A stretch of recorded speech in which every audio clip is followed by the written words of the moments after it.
解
锁，请启动话筒。Let's wait a few more. Hello. Let's wait a few more minutes before we start.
Is people having trouble logging to modem?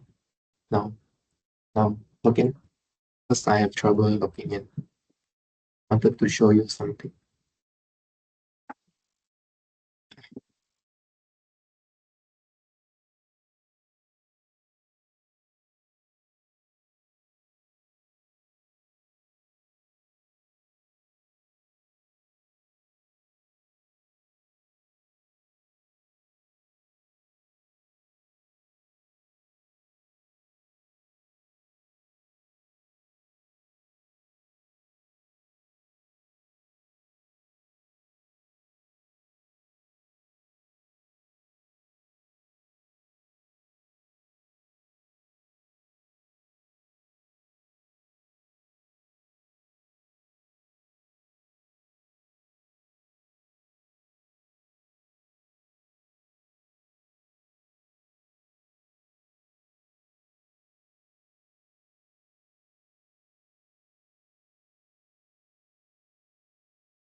All right, let's start. So welcome to G0111, elementary number theory. Is this the right class you're coming to? Okay, so I'm the right lecturer then.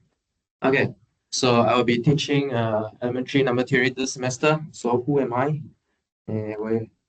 So you can call me Seng. And so you can email me, team message me if you have any problem related to this course or any lectures problem, you can email me. But I think I have a problem logging to the Moodle for now. Do you have problem? Can you log in to your Moodle now? Cannot also? Can some of you can? Okay, some of you cannot. So I think it's a typical thing in SMU. Yeah, the server is always down on the first few days. But if you are not in the Moodle yet, please email me, yeah, or team message me, because the list is always updating. Or you are not enrolled in this class, please email me as well. I can only do it after this Sunday because this Sunday is a third round of enrollment. So if you still cannot enroll to this class and you wanted to enroll, please email me or message me. Okay. So we have 4 classes. You can choose to enroll to the other group as well. Yeah, if you're really keen to take this course here. Well, a bit of myself. Myself is graduated from Australia, so I studied pure maths, and this course is actually a pure maths course, but this is GE, right? So do you know what does it mean by GE? General elective. So general elective means this is offered to a program that's non-math actually, non-math. So I actually calculated there are about 10 different programs taking this course. Yeah, we have like account, AIT, CST. What's CYS? I never see before. Okay, can anyone tell me what's CYS? Oh, cybersecurity. Okay, nice to meet you. I never met cybersecurity students before. XWE, DMT, DSC, Triple E, EGE, MIT as well. Physics is physics students here. Is physics students here? One. Okay, good. Yeah, nice to meet you. And yeah, so basically AIT, SWDMP studied discrete math before. So you learn a bit of modular arithmetic, which we will see again in this course. MAT, of course. Okay. Let me see. And we have quite a few of turtles here. Do you know what's turtles? I got a previous students enrolling again up to very first day. 209 still here as well. Okay, nice to meet you guys again. Okay. So since there's a lot of programs here, right? So this class will be mainly focusing on calculation, but sometimes I'll give an extra explanation.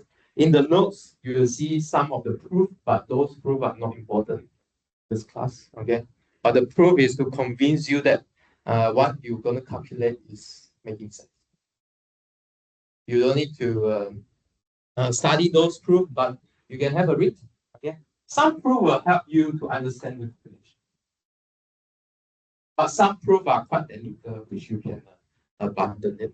But I will tell you during the class what proof are making sense or what proof are very hard, okay, so that you don't need to focus. But very easy to score in this class is we will give you tutorial sheets. Okay? So if you look up the Moodle, when the Moodle is ready, you can go have a look. There are tutorial sheets there. You need to master those calculations, then you will be good for this class. Does it make sense? Okay, yeah. But for MAT student, right, maybe I have more expectation to you. You can learn the proof more. But this will be better for your later year studies, but not for this for later year studies. I'll try to fill in as many gaps as possible. Okay, so you know what you are doing in this course here. Okay, we will talk more about this course again later. Okay, so maybe someone will think that I'm a teacher. A teacher can do everything, is it? Can control your marks, huh? Actually, it's not entirely true because our marks will be going through a lot of discussion. In particular, go through the academic affairs. You know your AAO, who is your AAO office? Academic affairs. You don't know? Your degree, how you want to apply for credit transfer, credit extension, you need to go through your academic affairs. You know, the AA officer for your course. For example, MAT is Pauline, right? Yeah, for other courses, I don't know.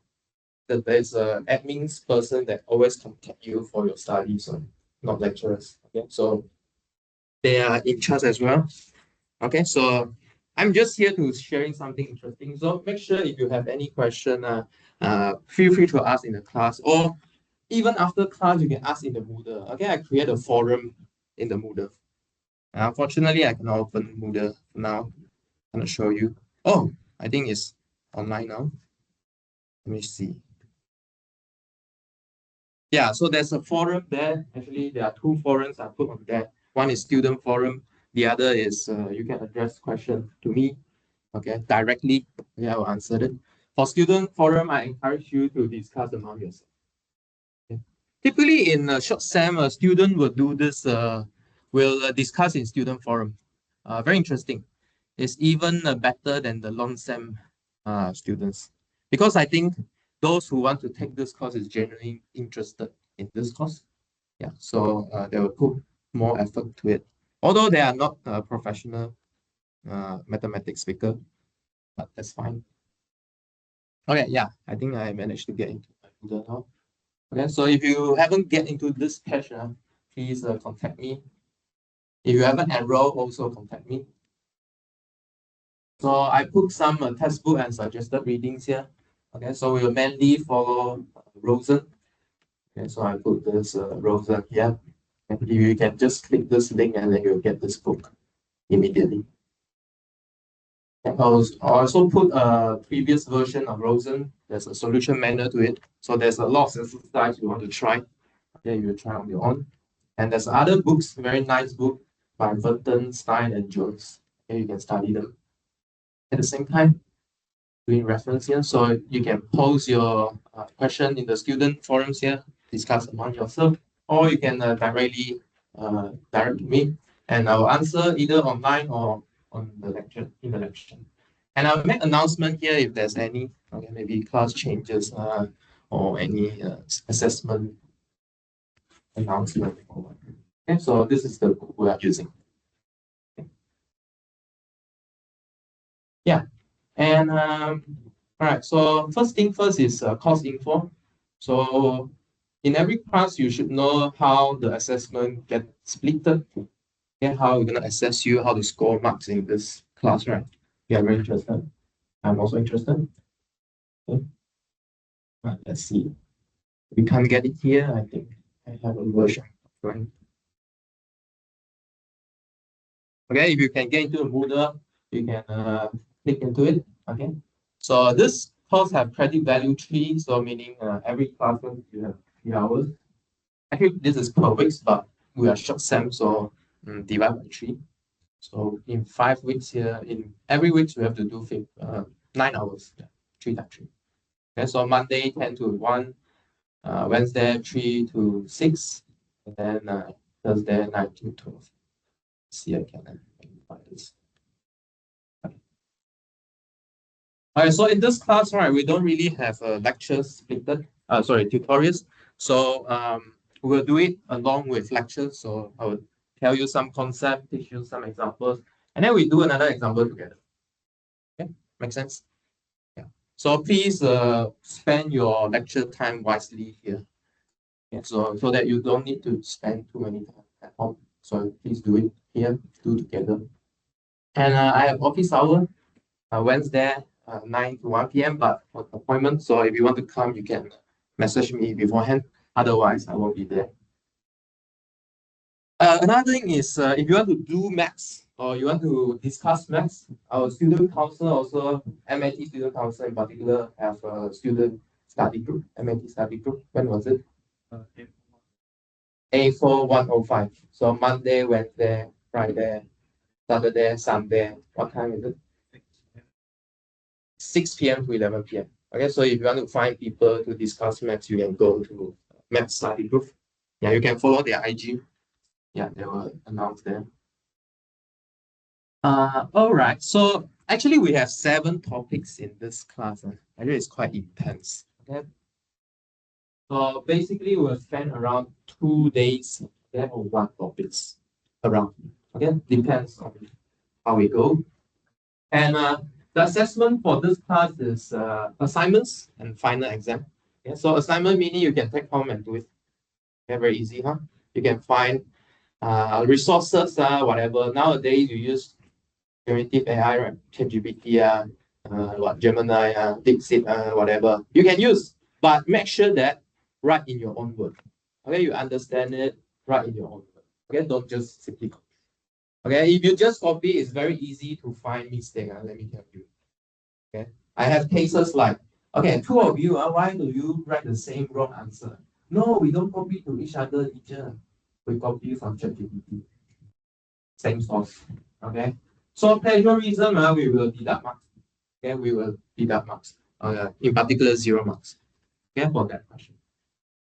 So you please write down who you discuss with or what sources you use. Okay, if you use any. Okay, when you do the question. Okay, lecture note is fine. You don't need to tell me you are using lecture note because obviously we want you to use lecture note. But if you have external resources, please mention in your assignment. Okay. So assignment is about 1 week for you to finish. And then maybe this Wednesday we release it, and then the next Tuesday we will collect it. Okay, through Moodle. That's fine. I think but there are 3 of you are completely new, right? 2602. Are you here? New student, very new students. 2 of you only for now. Okay, I think I got 3 in the name list, but so since you guys are new students, right? Maybe something I need to tell you is we will communicate with you through Moodle, email, and Teams. Okay, so these three things will be aware of. Okay, so there are 4 of them. Okay, so we need to have assignments because otherwise we cannot know whether you learn or not. Right? You cannot suddenly give you a final exam then you all die. So you study step by step, step by step. Does it make sense? Yeah. Okay, so there will be late penalty if you submit late. Yeah, so the lesson plan is about like this. So there are 5 weeks, and second week we'll start collecting assignment. Subsequently, you will reach final exam. Then we finish this course. Any questions so far? Clear? Okay, so any update, I will update on this document as well. So this is a pretty important document.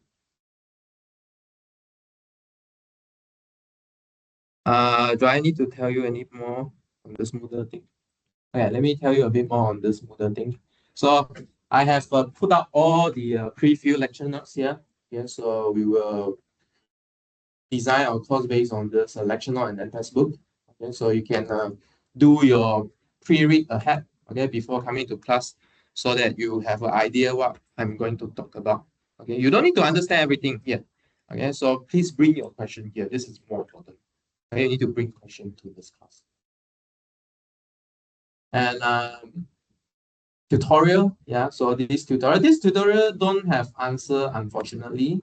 I'll try provide. If not, you can try and do it, and then you send it to me.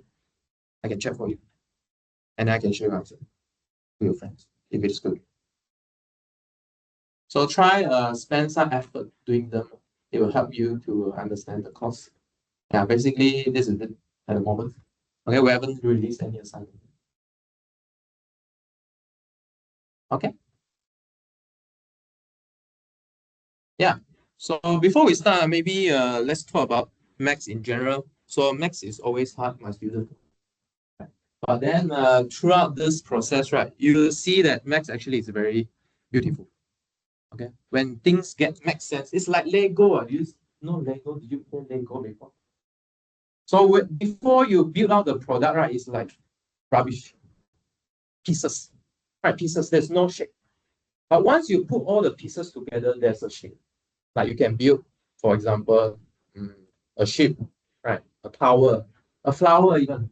Right? I suggest you go into the Lego shop, right? So before building it, there's a lot of pieces, okay, around. But once you put them together, it's a beautiful product. Okay, does it make sense? Okay, but obviously you need to spend time, spend hard work. But you need to really organize your time. You can go and play, you can go and whatever, you can go do sport. But then you need to spend some time studying. Okay. Okay. So my class, these are the things I focus in my class. Okay. So if anything that contradict to these four things, you can complain to me. Okay. Yeah. So freedom means I won't restrict you how you learn. You learn whatever way you want to learn, but please don't break rules like plagiarism, whatever. Okay. And making sense. Okay, so if there's something that I teach you think that doesn't make sense, this key saying doesn't make sense, you complain. Okay, I'll try and make sense to you. Rigor is I won't say something like this, just do like this is okay. No. Okay, we do by definition. Okay, we define everything. It's like this country, do you know how is this country works? Or any country works? Like China, everywhere. Where the other country come from? Where are the other students come from? Where are you come from? Tunisia. Okay. How about different from Tunisia, Malaysia, China? Anywhere else? Where? Huh? At the back? Where you come from? Tunisia as well. Tunisia. Okay. So only three main countries here. Okay. So if you look at the country or formation, you need something called constitution. Okay. Yeah, you need something called constitution. This is the definition of that country. Okay. One day I change the constitution, then this is a different Malaysia or different China, a different Tunisia. Okay. So we need to define something well and then we use it. Okay. Sample. So another thing is clarity. Okay, so if there's anything not clear, you complain to me. Okay, feel free to complain to me. Then I'll make you happy. Okay. So is everyone familiar with this score chart here? Okay, so if you want to score well, in particular, you want to score 4.0, you need to get any percent as a birth. So this convert to your assignment as well. So if you want to score 4.0, right, make sure your assignment is like always full mark, so that you have room to do mistake in your exam, right? Otherwise your exam grade maybe pull down your grade, right? Okay, so assignment is a very good place to score full mark because I let you go and find resources, let you check answer also. Fair enough. The only thing I don't want you to do is plagiarism. Don't copy answer. Okay, write in your own word. Very important thing. In actually, this is one of the very important thing in university study is try to develop your thinking. Okay, write in your own way. Okay, does it make sense? Do you think this is unbelievable? Do you think or not? Okay, let me ask you. You shower every day, right? Okay, ask the one next to you. Do you shower the same way or not? Both of you have to shower every day. Do you shower the same way? Do you start with your hair or start with your body? Do you put shampoo? What kind of shampoo you put? It's different. Okay, a bit of different is already different. So you need to develop your own thinking here. So maybe one thing is why you want to study maths. Have you convinced yourself why you come to this class?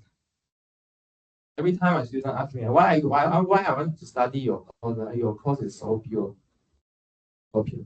theoretical. Okay, this is spoken by Elon Musk and Jensen Huang. Do you know? You guys know them? Yeah, yeah. Okay. So they say students should prioritize physics and maths over coding. They say in future, students don't need to learn coding anymore. They code in English because we got AI already. Okay, you tell AI what you want to do, then AI will write it for you. Obviously, this is not entirely true. Because some of you still need to learn the fundamental, right? But for most cases, physics and maths will be still very relevant. Okay, relevant. No matter you are doing science or art, right? Okay, even account, you still do in maths. Okay. So in particular, this course is this very basic theory about number, right? Okay.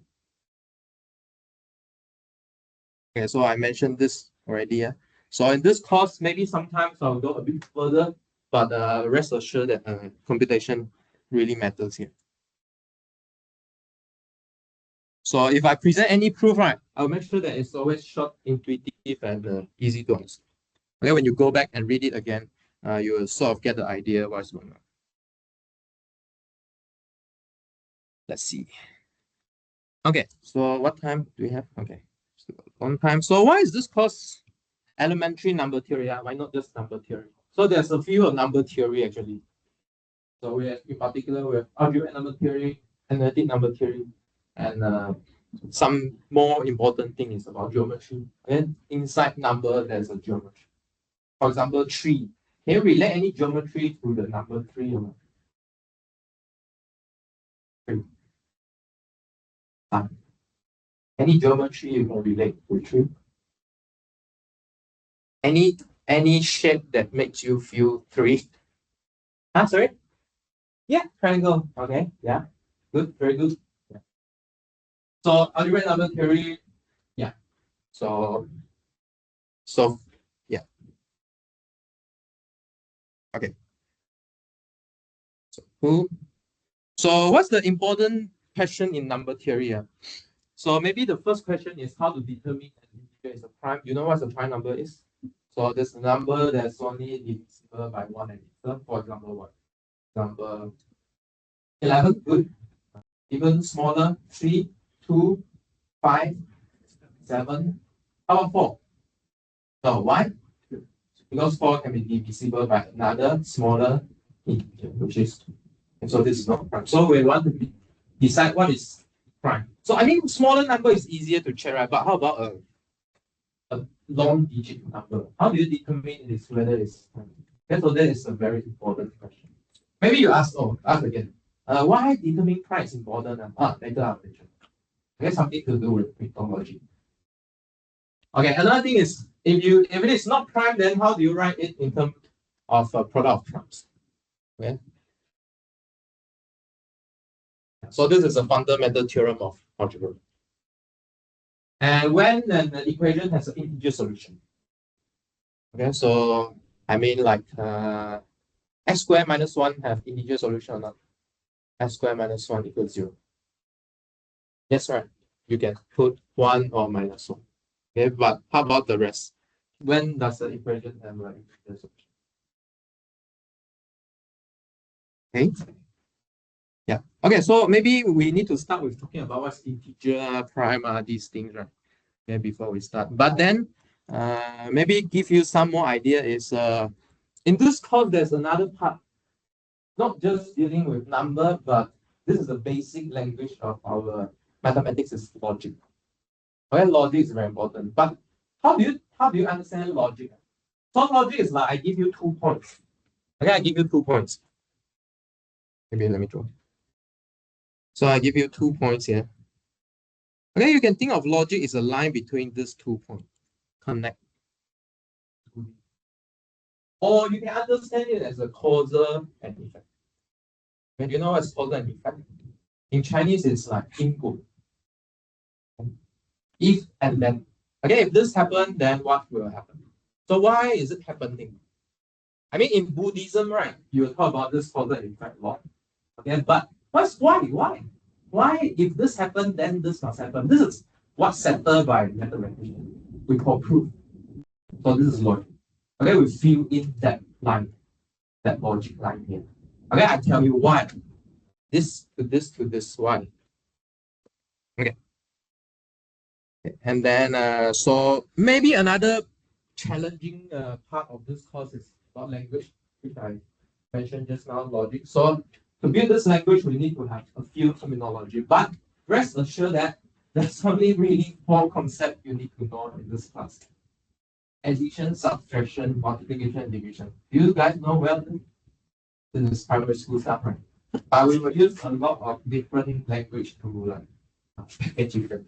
Okay, so maybe you need to learn some new vocab in this class. Okay, but any new definition will be surrounded by this four operation. Okay, addition, subtraction, multiplication, and division. Okay, if you learn abstract algebra, right? Really, we just have addition and multiplication. The other two are just numbers. So the most important thing is, can you add or not? Can you multiply? If you can do this, you are eligible to enter this class. Okay? Addition, multiplication. Okay. Yeah. Any questions so far?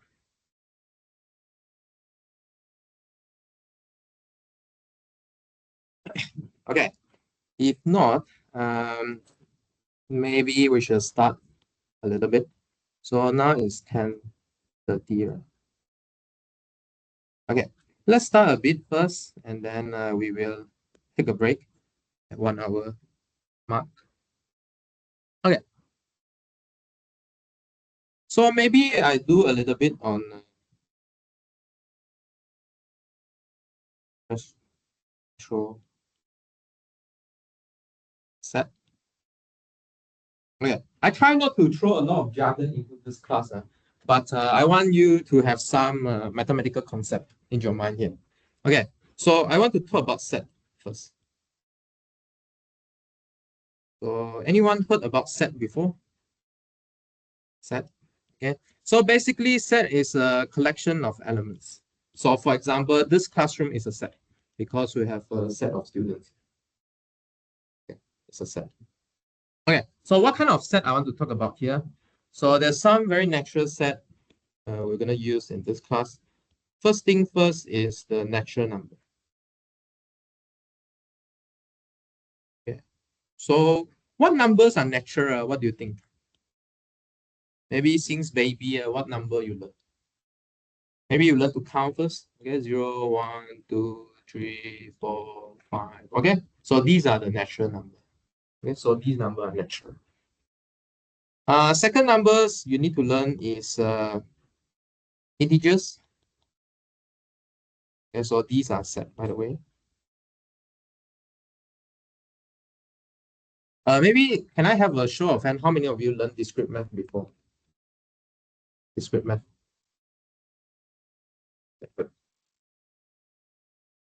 Yes. Okay, why natural number got 0? So there are two versions of it. There are two versions of it. You can take it as you can take 0 as a natural number, or either you can remove 0 as a natural number, because some of them will have an opinion saying that if it's 0, how people can realize 0? I mean, there's nothing. So you must come from something. So some people will opt to throw away 0. Okay. But I think in this class doesn't matter. We'll include 0 here. Yeah. In particular, when I do mathematical analysis, I'll put 0 in because it's very convenient to define inductively. But in this class, we will include 0. This is the conclusion. Okay. How about integers? Okay, so integers is a bit more than natural numbers. So we have negative numbers here, negative natural numbers. Okay, so far so good. So far clear. You can see pattern. So pattern in this class is very important. So if you can see that natural number has a pattern, right? +1, +1, +1. Okay, this is something related to piano axis. This is how you define natural number. And then in the integers, right, you can take -1. Or you can +1, you can minus. Can see a pattern? Okay, good. Okay. Let's continue. So what kind of number I'm missing? Like throughout how many years? Maybe 20 years for you, 18 years. Right. What kind of other number that I haven't included? Sorry? Rational. Okay, good, very good. Rational numbers. So how do we describe rational numbers here?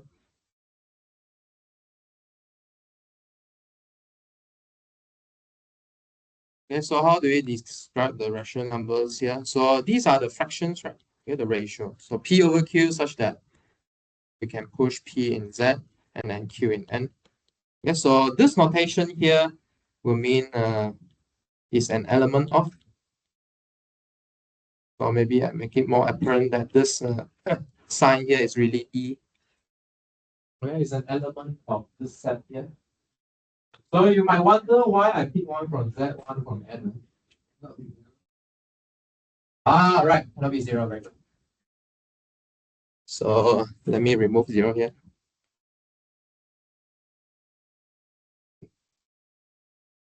Zero, very good. Okay, so this sign here is like removing.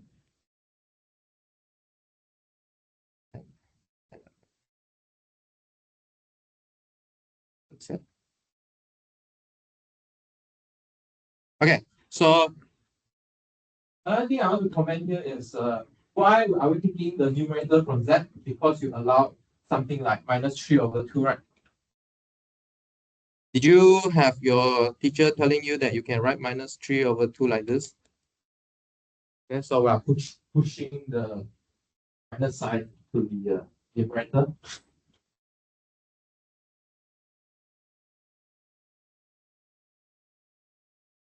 Yeah. So can you realize that rational numbers actually includes the integers and natural numbers? Okay, so for example, 2 is equals to 2/1. Okay.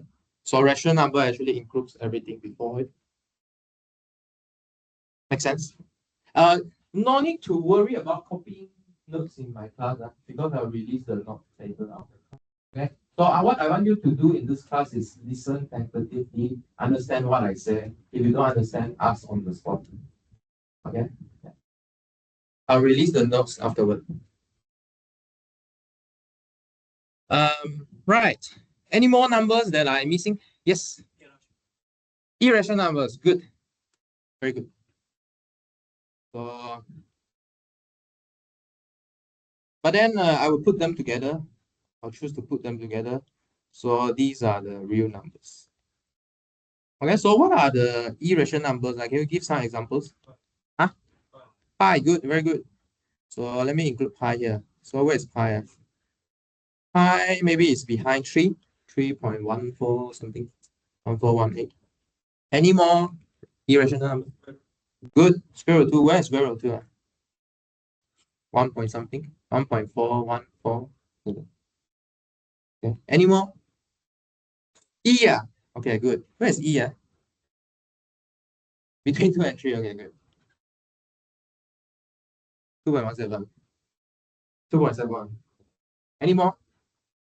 Sorry? Say again, sorry. Square root of any prime. Okay, square root of any prime. Good. Okay. In fact, there's a lot more of them. A lot more of irrational than rational, actually. There's a lot more. Okay. If you just take multiple of these irrational number, it will be irrational. I mean, integer multiple. Okay, so actually there are a lot more, although there's some famous one of them. But then, okay, so we'll define it like this. So let's define it like this. So the irrational, the R take away all the rational guy. So maybe this sounds a bit weird for you, but can some of you name me the decimal expansion of pi? 3.14. Anyone can remember this? I think this is a competition, right? They make it a competition, right? How many digits behind pi you can memorize? Right. So 3.14. Maybe give me a few of them. 1.15, 9, 2.6. Okay, something like that. Blah blah blah blah blah. Okay. So these are the numbers that you can write in terms of ratio. And there's no P and Q you can find. So actually, how to construct them? This kind of number. There's a very clever way to construct them in our mathematical analysis. Is this is actually a limit of some sequence. Okay, limit of what sequence? So I think most of you take calculus, right? You know what's limit. Okay.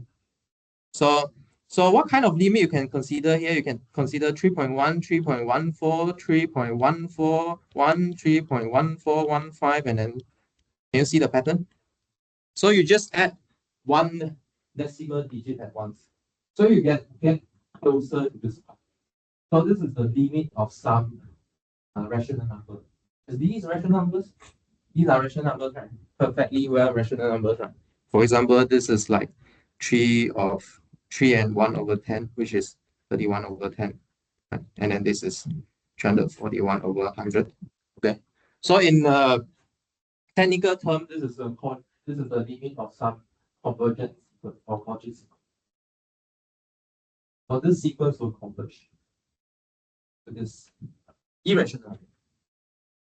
Okay. Everyone happy about real numbers, irrational numbers, rational numbers? Okay, because our numbers will be surrounding these.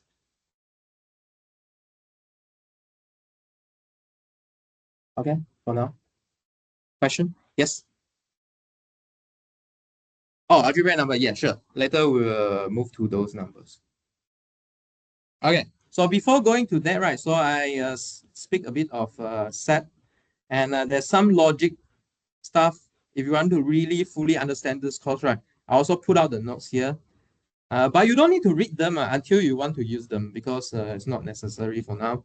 But then if you really start on some logic, you should come back to these notes here. So I put it as a crash course on discrete math. Okay. If you need it, you come back. If you don't need it, no need. Okay. Feel free to skip it. But one idea I want to now you to get is the set of numbers. Okay, in particular, the natural numbers, integers, rationals, real numbers. Okay, these are the basic numbers you should know. Okay. Okay, let's go into some notes that I gave to you here. Let's look at more numbers here.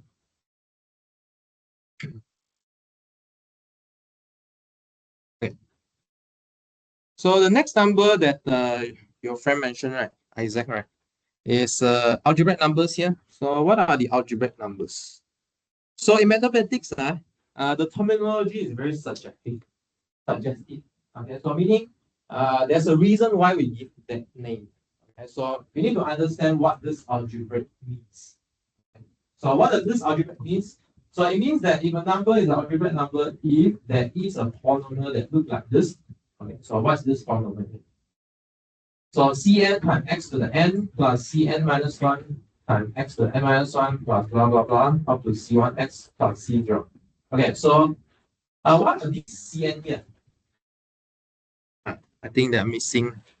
You see, in this definition, I will term it as not clear. Okay, so I didn't tell you what is Ci. What do you think? What is this Ci thing? Based on this sentence, can you guess what this Ci should be? Sorry? No? There's no real number mentioned here, right? But there's a kind of number that mentioned here, which is the integer coefficient. Okay, so actually this Ci has to be integer, not real numbers. So we have to scrap up the rational and the most of the rational and the irrational in particular. So for this definition to be clearer, I should add in here. So Cn minus 1 up to C1, or actually C0. So these are the coefficients of your Sn, such that Ta equals P when you evaluate at A equals 0. Okay, maybe to most of you that doesn't familiar with this kind of statement, you don't know what is it talking about, right? Okay, so let's give some examples. So what are the algebraic numbers? Well, let's give some examples. So my claim is, we say that, so we claim maybe. We claim that square root 2 is algebraic. Okay, so the question is why? Okay, so I need to prove to you why this square root 2 is algebraic.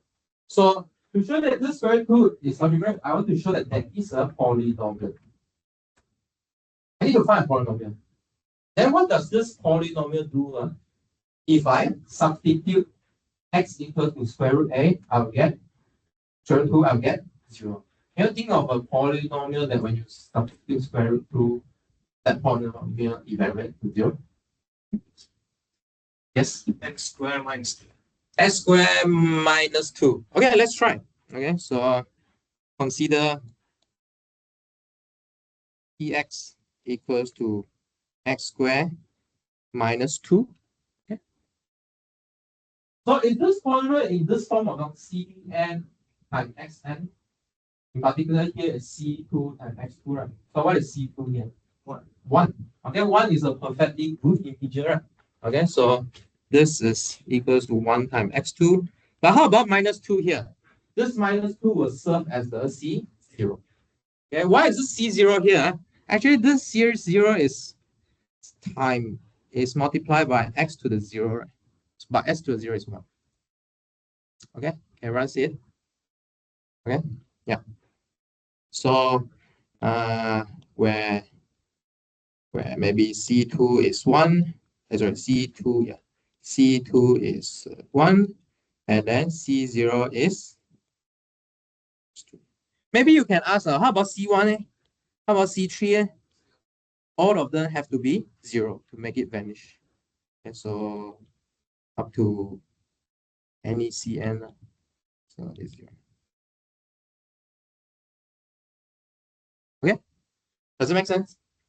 Okay, so this is the first thing you need to find, a polynomial. The second thing you want to verify is this polynomial evaluate at square root 2, you should get 0. Is it true? So you have square root 2 squared minus 2, which is 2 minus 2, which is 0. Good. Okay.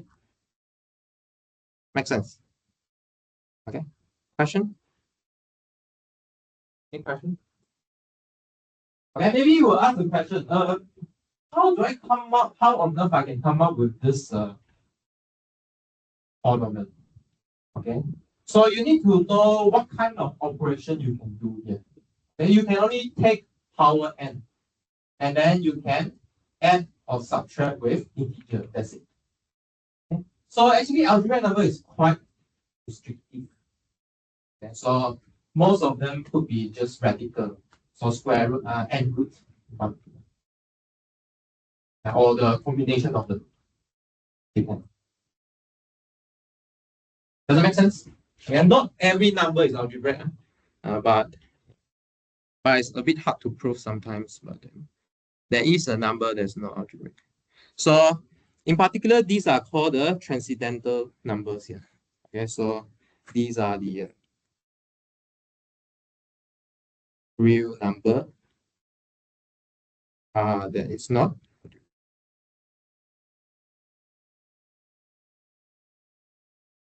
It's called transcendental. Okay, so well, square root 2 is irrational, right? So there's another irrational that's not algebraic. So for example, for example, pi.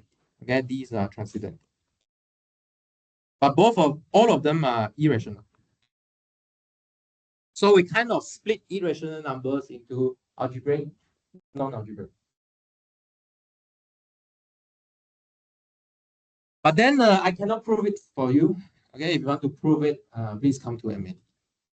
Yeah, I think I gave one as a assignment question. One of the proof could involve a Fourier series. Calculus 2 can do it. Calculus 2 is enough. I think most of you take Calculus 2, is it? AIT, I know. CST, yeah, will be taking Fourier series. Okay. Yeah. So I cannot prove to you proving these beyond the scope of this course.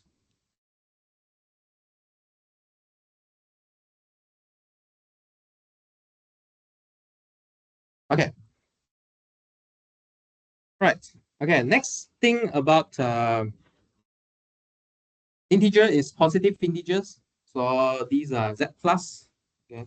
So sometimes we call it z plus, or sometimes we will write it as natural numbers that's strictly greater than 0.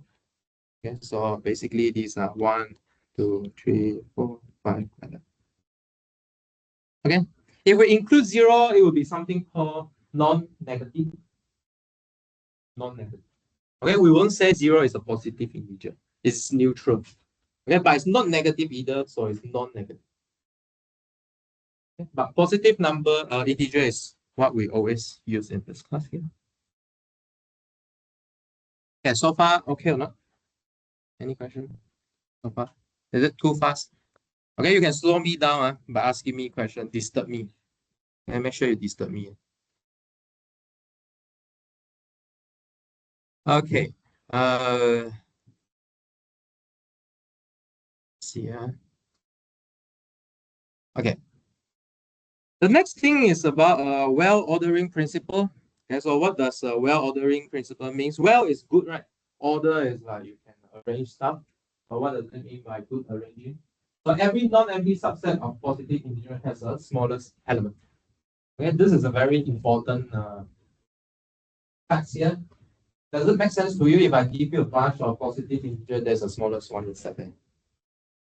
You can find the smallest one. Like I give you even number 2, 4, 5, 6, 2, 6, sorry, 2, 4, 6, 8, right? The smallest one is 2. Then, but this is not true for negative integers. If I give you -1, -2, -3, -4, -5, and then going on, what's the smallest one? Don't tell me negative infinity. There's no negative infinity. There's no infinity either. Okay, infinity is not real numbers. I think this is something that I want you to know. This is not in real number. Okay. The first thing I teach the calculus people is this. Okay, infinity is not a number. Okay. We have number system that include infinity. Okay, those are extended real numbers. It's not important. So this proof, we won't prove it as well. This proof actually requires another thing to be true, which is axiom of choice. Okay, so if you want to see axiom of choice, you can come to general topology. Okay, you can learn it in general topology. Yeah, they are equivalent stuff. Okay, so meaning we actually have to assume it in some way. The next important thing, maybe not so important for this class, but a lot of proof in this class is based on mathematical induction. Okay, this is one of the very important property that positive integers have, or the natural number have. So what's this mathematical induction here? So assume Pn is a sequence of segment indexes by n. So n is a positive integer. And if we know the starting point is true, P1 is true, then if Pn is true, we also assume that if Pn is true, we will know that Pn plus 1 is true, then everything will be true. Make sense or not? If you have P1 is true, then by second statement, if P1 is true, okay, let me write it out. So if we apply here, if n equals to 1, P1 is true, then we will get Pn plus 1, which is P1 plus 1, which is P2 is true. Okay, so the first true is here. Then this is true by the second true. Right. Then you can go on, right? So because P2 is true, you can apply number 2 again, and then get that P3 is true. Okay. So you might think that this is very obvious. Yes, obvious, true. Because you have two obvious segments here. You can have P1 can give you P2 can give you P3 can obviously. Okay, but then to prove these two sometimes hard. The starting point could be hard. Okay. You don't know where it starts. You don't know which end is true. Okay. But if you have these two lines true, it's obvious that it will be true always already, because you can do induction. This is what we call induction. Induction is also a very important concept in coding. You're doing loop, for loop, for loop. Okay, plus 1, plus 1, plus 1. Okay. Right. I think time is up. But I really want to show you a very cool stuff. Is I wanted to show you something, not to scare you, but I think if you take this course, you must see it once. So what is it? Wait,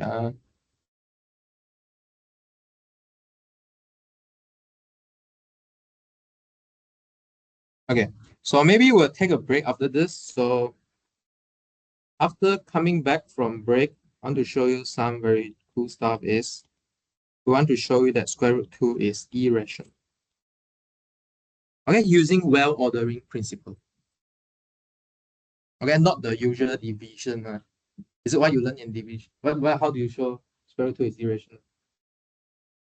Yeah, using rational, right? So this time we also assume it's rational, but we're going to use well ordering principle to show the contradiction. But this question is very important. Otherwise, our number system just stop at rational number, only ratio. So this was the time back in Pythagoras. So the do you know Pythagoras? Pythagoras theorem: a squared plus b squared plus c squared equals to c squared. Right. So there's a school of Pythagoras. Right. They believe that in this world there's only perfect numbers. So what are the perfect numbers? So in that time they believe that there's only rational numbers. Rational numbers. There's no irrational. So that's why these numbers are called irrational. 11, crazy number, an irrational number. Okay, so they kill the person that doesn't agree. Seriously, somebody said no. I said square root 2 is not rational. They kill it. So be careful when you speak about truth sometime. You might get killed. Okay, so we will show you square root 2 is irrational. Okay, then this will start. What's this real number stuff? Okay, any question? If not, let's take a break from here.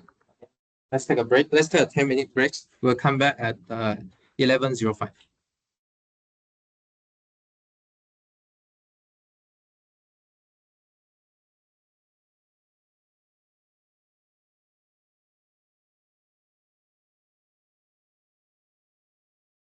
哦，30是这样。那么这节课你 enroll 了吗？你就是你是谁？你还没 enroll？你一定是在我们就是你是哪一位？我没有签名。你看一下你是哪一位？这个大家都很流行。对，还没签名。你是什么？你可以告诉我你的 ID。你的 ID？倒数是25090509。我中间没有翻译。我没找到他，就是你没找到他，应该会有在。是等，我先找在里面对一下。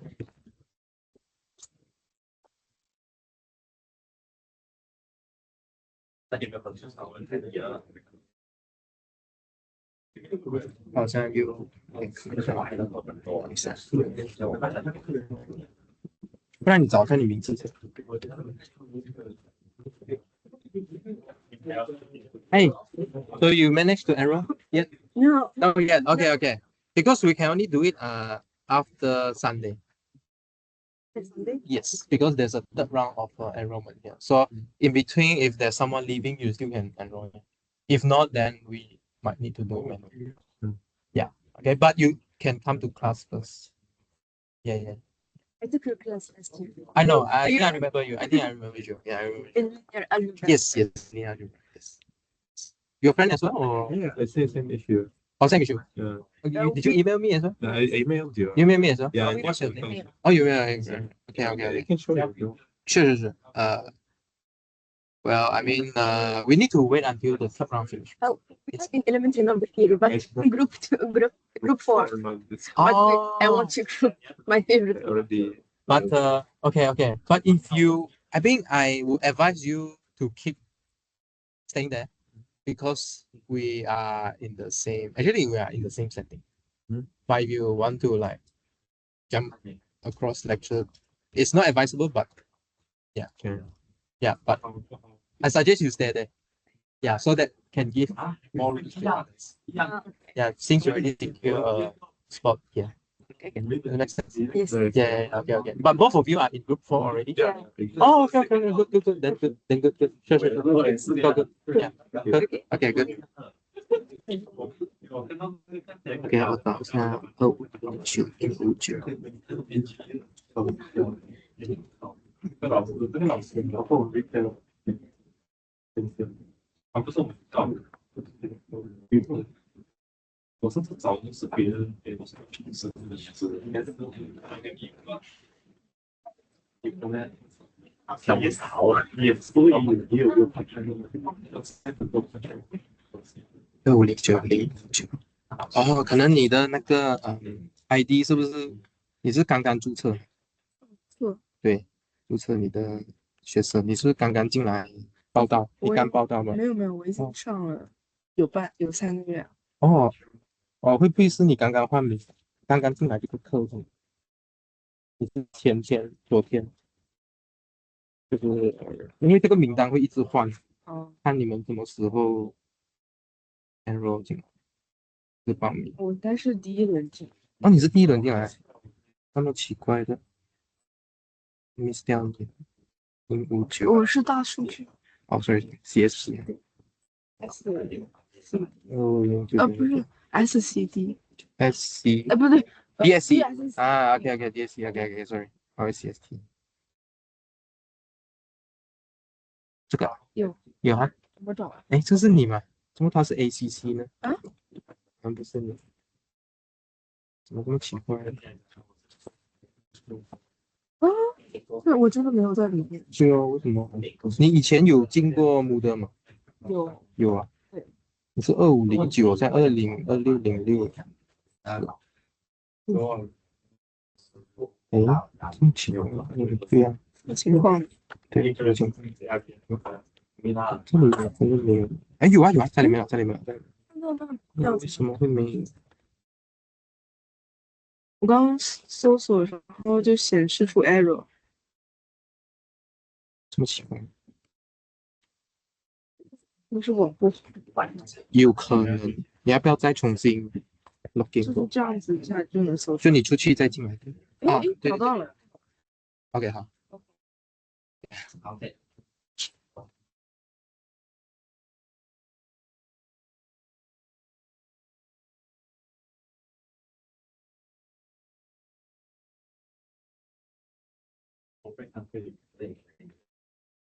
哦，OK，那我去查一下。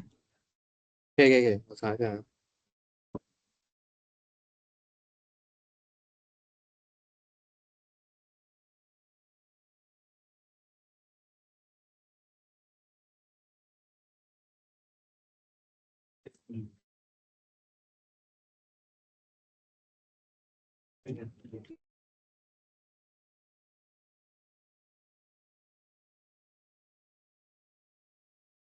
Okay, I'll try take attendance for those who are here.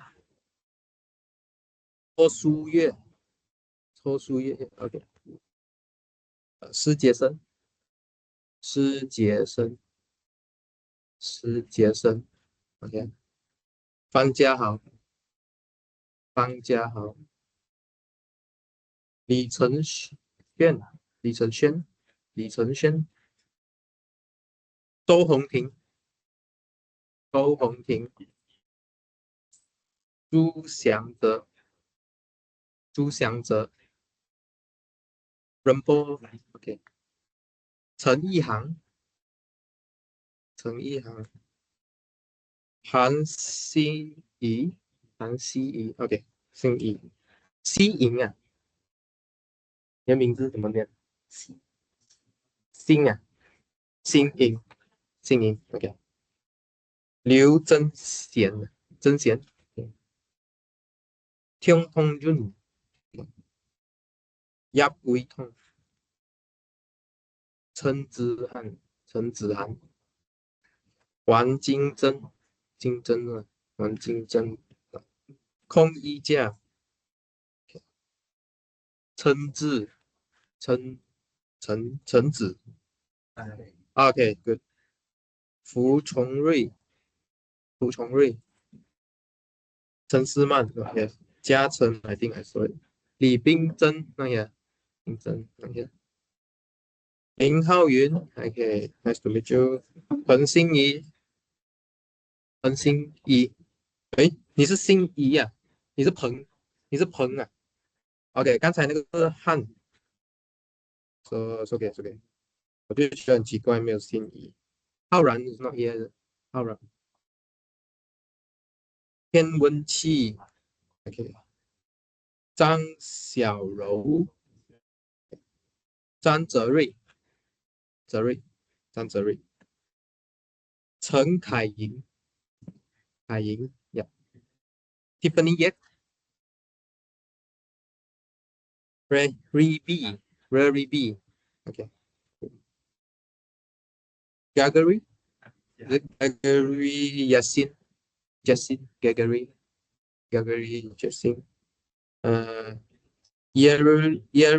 Jasmine， Yearly Jasmine， Lim Jia-jin。Okay, I will continue taking the attendance later. But I can see that most of you is not bad yet. Maybe it's still in Chinese New Year mood, is it?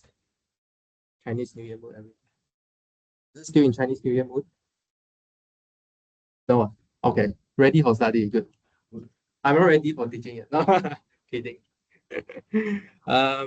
Right. So because this week is still in the enrollment process, so you still can add and drop during this period. So if you think that this is not suitable, you can drop it.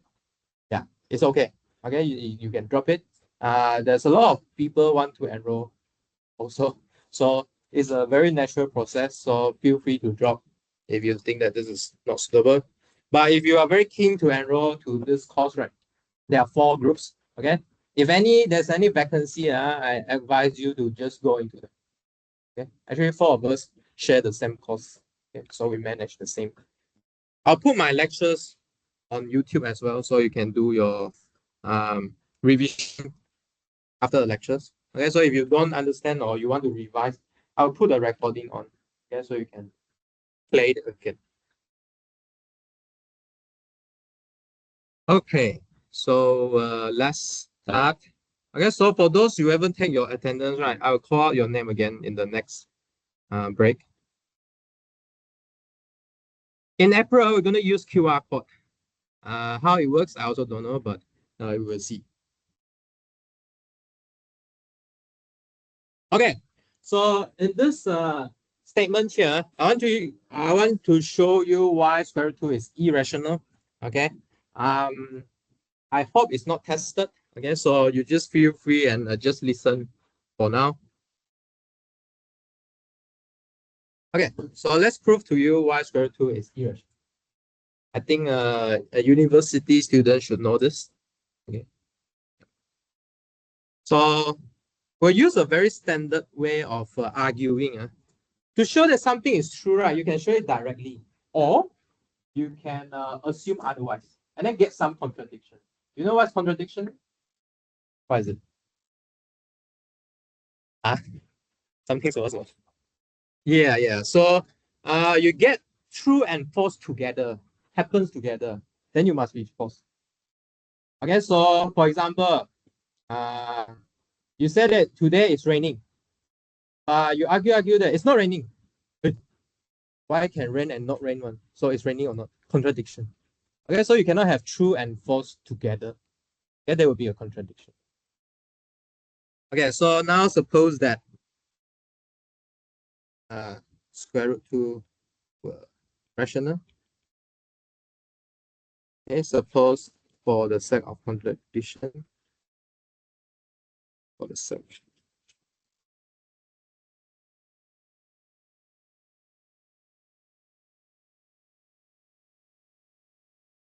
Okay. So we start with this assumption. So if later I get something true and false together, then this assumption is false. If this assumption is false, then if it's not rational, then it must be irrational. Can get the idea? Okay, so I assume something, then I get true and false together, happen together. Then this assumption is false. If this assumption is false, meaning this number is irrational. Okay, everyone got the idea? If no, you can ask again. Okay. Okay, so let's try and find some true and false that can happen together. Okay, So since we have this assumption, right? So we use the definition that we know. What's rational number? Do you still remember? So I can write square root 2 as maybe a over b, okay, for some a, b in z plus. Okay, we can say z plus because square root 2 is positive. Okay, no need negative sign. Okay, no need negative. All right, then we consider, sorry, wait, no, we consider one special set here. So this set is a set of number that's a multiple of square root 2. Okay, such that k and the multiple will live in the positive integer.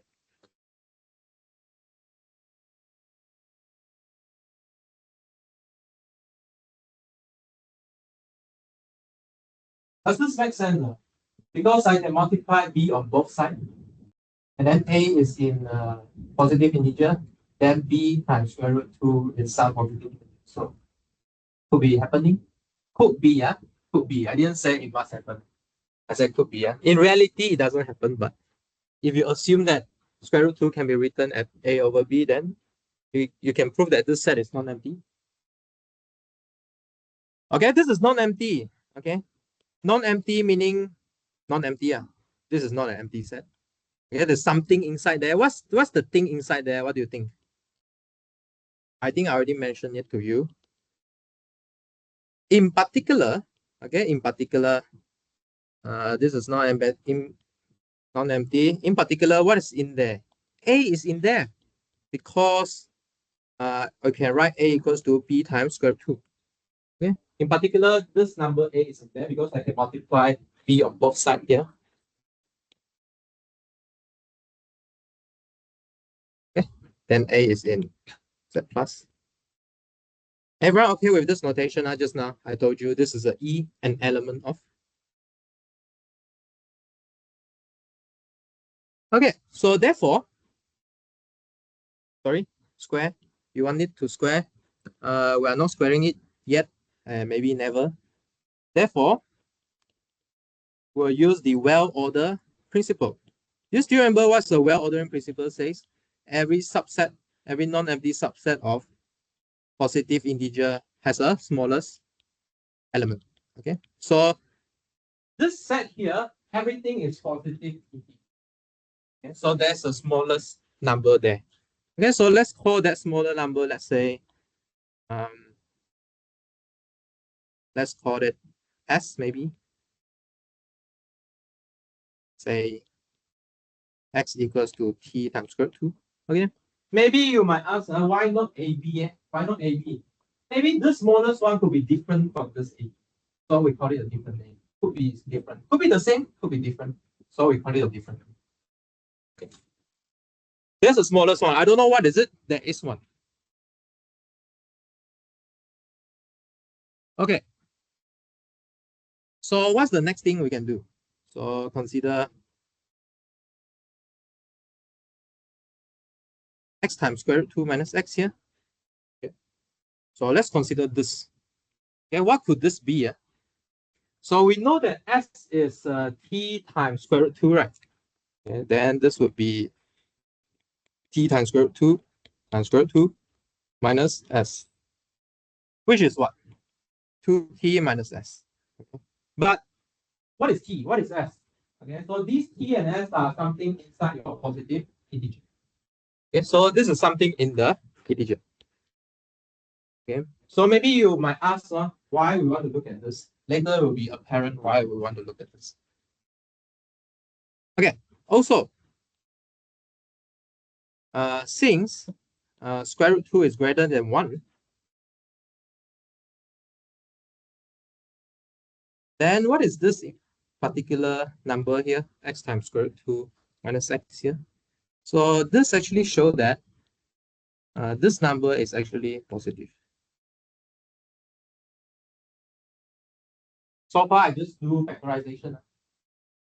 Factorize x and then look at the difference. Why is it positive? Because square root 2 is greater than 1.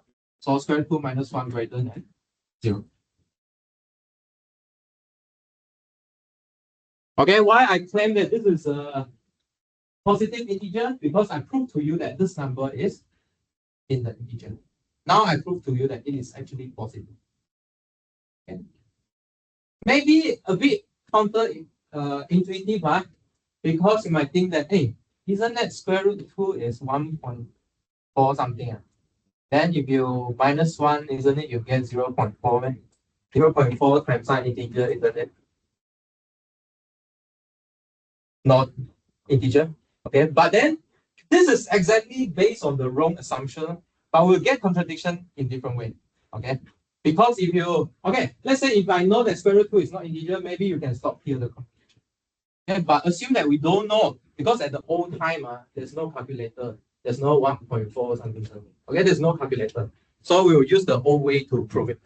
Okay, so for now we assume that we know that it's integer, and then we know that it's positive.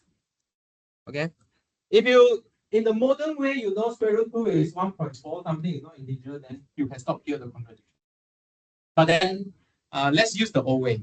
Okay, without calculator, we don't know square root 2 is 1.4. I should correct or not? Because we don't even know square root 2 is irrational in the old days. Okay, there's no calculator. Okay, so what's next? Okay, what's next? So let's consider another thing. So as square root 2 is less than 2, okay, so maybe I put some numbering so that you are not get lost in this argument here. Okay, so first thing, we assume square root 2 is rational. Second thing, we build x. Third thing, we will deal with this x times square root 2 minus x. Okay, let's continue to build our contradiction. So let's consider square root x times square root 2. So this number should be less than 2s. Okay, because you multiply s on both sides, the inequality. Then this will implies that x times square root 2 minus x is less than s. So what did I do? I just minus s from both sides. Okay. So what did I do here? So I consider investigating this number, x times square root 2 minus x. Later I'm going to get contradiction. Okay, I show that this is integer. I show that it's positive. I show that this is less than s. Okay. Doesn't make any sense that less than s. Okay, so I multiply s with square root 2, take away s, something less than s. Okay. Okay. So maybe I think I should draw a number line for you. So I got s here, maybe I got 0 here. S is positive, right? Okay. And then maybe s square root 2 is here. And then you take away s, you come back something strictly less than s. Is it possible?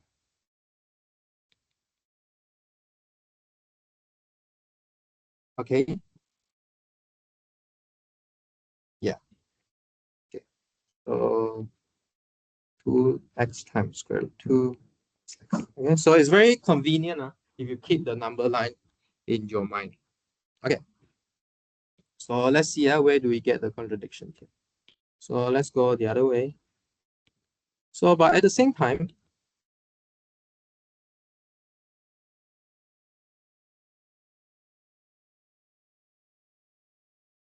okay, what's this number at the same time? Well, we could write it as x times square root 2. Instead of substitute the first s, right, I can substitute the second s. So I'll get t square root 2 here, which is s minus t times square root 2. So what is this here? S and t are integer. Okay. Integer. And then this number, we know that. Do we know it? Let's see. We want to claim that this number is in S.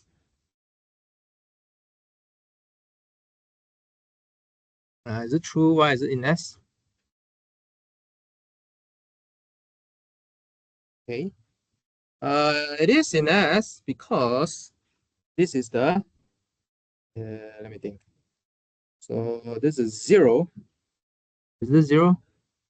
Yeah, why is this in S? Let's see. At the same time, we have this thing in S. Yeah.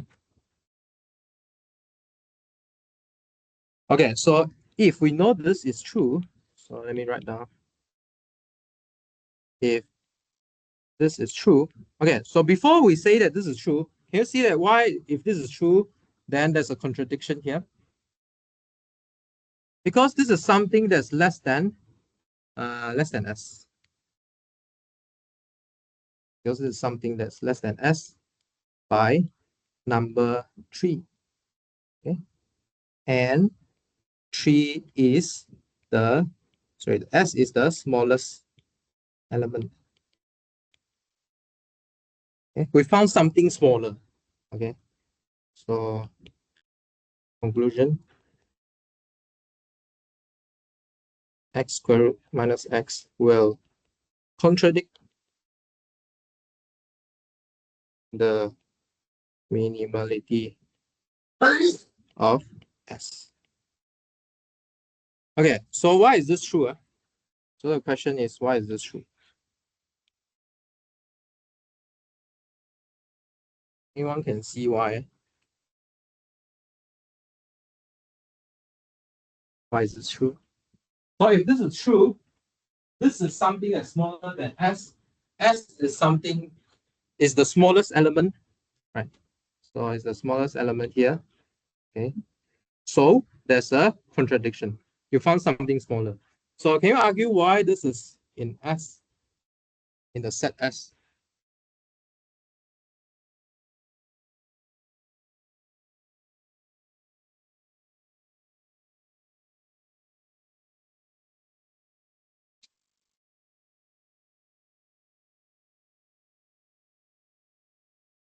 Any idea? Okay, I think, let me see, how should I argue this for you? I think this is not very helpful. This thing here is not very helpful. Well, this is in Z, okay, because this is S. And then this part here, what is this? This is t square root 2 times square root 2, right? This is 2t, okay? So this is in Z. Okay, obviously we know that this thing is in Z. And then I think this is enough, right? This is enough to show that this is in Z, in S. Yeah, okay, good. So by this step here, right, this is enough to say that this number here is in S because this is something in Z plus. And then we write it in the form of k times square root 2. Okay, so the last thing we need to show in S is we need to write it in this form. Okay, so the first thing do by 3 is this. Okay, then the fourth step will show you that it's a multiple of square root. Okay, yeah. Does that make sense? Yeah. Okay, so this is something in the form of k times square root.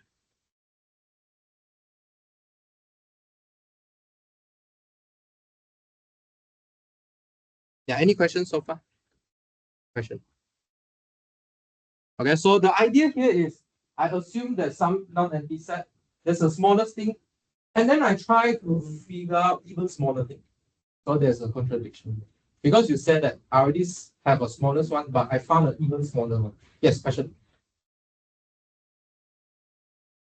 Was S, as it equals to T multiplied by the square root 2. So, but the square root 2 is larger than 1, so the T might be the smallest one in the S. The t might be the smallest one. No, we're claiming that x times square root 2 minus s is a smaller one. This whole thing here is a smaller one. Because we show that this thing is smaller than s. S is the smallest that we assume. Yeah, for the definition of x, yeah. Yeah, but why? Why?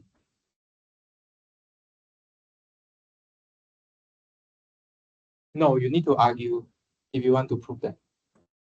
You need to, yeah. I mean, not you just want to argue the order, right? Okay, okay. There are two things you want to argue. So you don't just want to say that this t is smaller than the s, but you want to show, you want also that smaller one also exists inside that set. Yeah. Only you can have a contradiction. Yeah, so what we did here was we show that this new number here is smaller than the smallest one. And then this smaller guy exists inside that set. So I write it as a form of k times square root. K times square root. Does it make sense? So this is a smaller element, smaller than the smallest. Is it possible? Can you go smaller than the smallest? Let's say if you are tallest person in this room. If there's someone taller than you, can you be the tallest one? Contradiction. So to show that there's a contradiction here, you need to show there's a smaller guy. This smaller guy here have to live inside the same set because you are comparing within the same classroom. If opposite class, never mind. Obviously, maybe he's taller, but you say that you are tallest in this class. Right? So you have to show that the smaller guy here exists within the set. So to show that you stay inside this set, what you need to satisfy. There are two things you need to satisfy. One thing is you need to write it as a form of k times square root 2. And then this whole thing here have to be positive. But we already show that this thing is positive integer. Now, what left to do is you need to show that it's multiple of square root 2. That's it. Okay. And then is it obvious that s minus t is a positive integer? Is it obvious? Sorry? T is smaller than s. Do we know that? I think we need to show it, right? I think we need to show it. Yeah, we need to somehow show that. Okay, maybe there are some more thing left to do here. Is show that x minus t is in z plus. Yeah.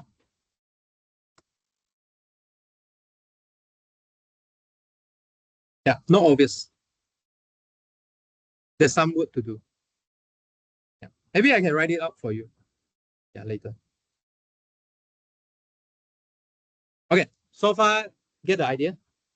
Okay, so this is a very simple contradiction. I think you need to do in your life as well. Okay, I found that in Malaysia, right, in particular, I mean around the living around me, most people are not very well educated. Okay? Not very well educated. In particular, they accept contradiction. Okay? Because people accepting contradiction. So that's why they cannot continue their argument. They get stuck. It's very natural. Okay. Sometimes we do live in contradiction. Sometimes. But if you spell out all the condition,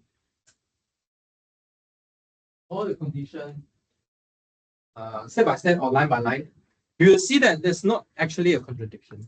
But then please try and discern contradiction. Okay, this will help our society to grow better. Does it make sense? Okay. So yeah. Maybe this proof won't stay with you forever, but I want you to learn a new term called contradiction. So can you find contradiction in your life? Okay, with your friends, whatever. Okay. So try to avoid contradiction. Try to discern contradiction. Okay. Is everyone happy with square root 2 is irrational? Okay, only then this number theory will make sense later.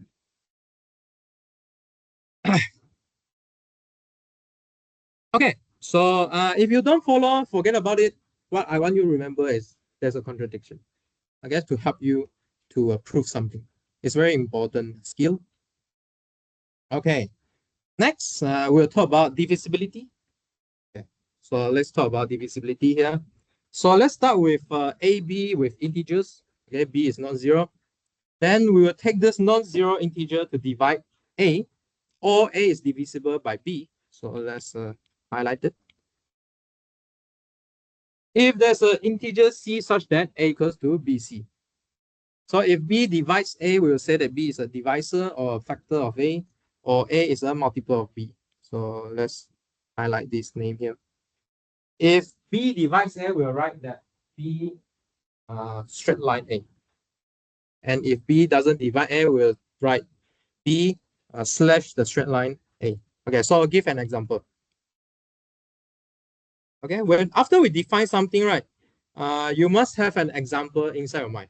Okay, maybe a lot of people say math is very abstract because you don't have examples. Okay, so we need examples here. So let's say B is 2. Okay, 2 divide 4. Why? Because we can write 4 as 2 times 2. Okay, so here is our A, here is our B, here is our C. Okay. So we'll say that 2 is a divisor or a factor of A, of 4, or 4 is a multiple of 2. Make sense? Okay, so this terminology you need to familiarize. For this. Do you want to give another examples? Give one. There's a lot of them, plenty of them. 2 also divide 6. Okay, why? Because we can write 6 as 2 times 3. Okay. Can you give some example that's non-divisible?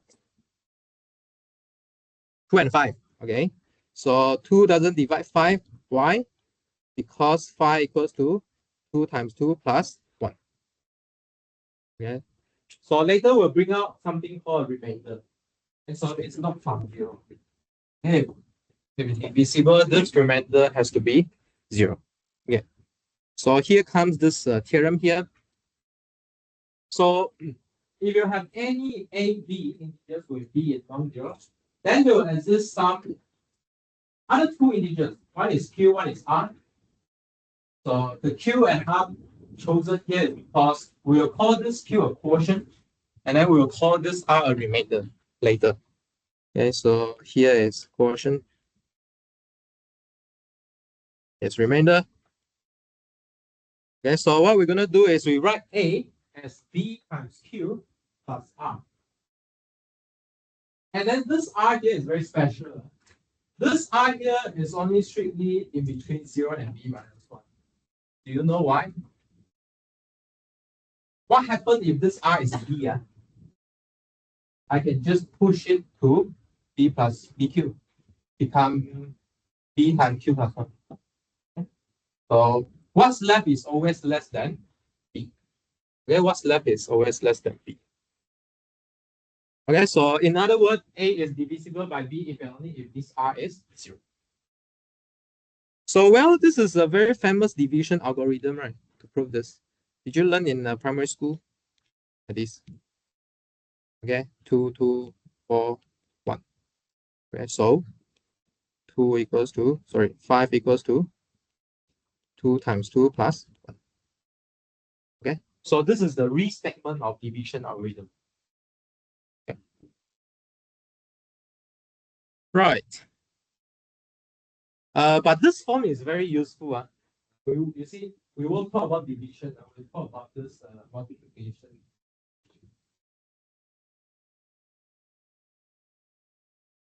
Okay. Right. What's next? Okay. So far, so good about divisibility.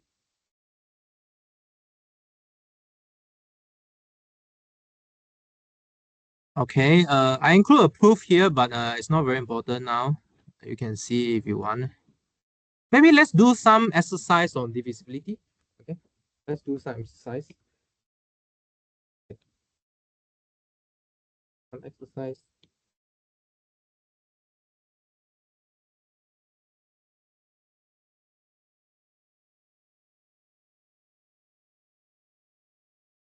Okay. So let's prove a lemma here. Okay, so what's lemma? Lemma is another statement. Okay, for now. Usually lemma is before some theorem. But if you worry about, you just think of it as another theorem. Or if you don't know what is theorem, just think of it as a statement. Okay, some sentence which is true. Okay, we're going to prove that why this sentence is true. Maybe before even proving this sentence is true, right? Maybe think about this example here. Can you give an example here? Such that A divide B, B divide C. Can you give some example? A divide B. Just now I give you one, right? 2 divide 4. 2 divide 4. Maybe you can think of another example. 4 can divide what? 16. Okay, maybe take 16 or 8. Okay, your favorite one. This will imply that 2 divide 16. Clear? Okay, but why is it true? Okay, we're going to prove it just using the simple definition we have just now. Okay, so since A divide B and B divide C, so there exists EF. Okay, so I introduce a new notation here for the set of discussion that exists. So this is an inverted capital E. Okay, inverted capital E. Because in old time, they have the type set. So what they do was they pick up the button and then turn it around. And so become a new symbol. And so this is an inverted E. So there exists two other numbers such that maybe in Z, B equals to AE and C equals to BF. So C is a multiple of B, B is a multiple of A. So our goal is what? Write C as a multiple of A. Can you think of how? Just substitute, right? Okay, so we want C in terms of A, but we have C in terms of B, but B is in terms of A. So we just put the A in front here. Okay. So that's it. Hence, C equals to BF, which is equals to AE times F, which is A times a multiple. Okay, so this means that A divide C. Okay, because C is a multiple of. Okay, good. So when nowadays, when you think about divisibility, you want to write it as a multiple of something. Okay, so this is what I want to transform you thinking about. Okay, maybe I give you 2 minutes. Okay, try and prove this. Okay, let's give you more numbers here. A, B, using the same logic, A, B, C, M, N, Z, such that C divide A, C divide B, then C will divide MA plus NB. I give you 2 minutes, try and work out this.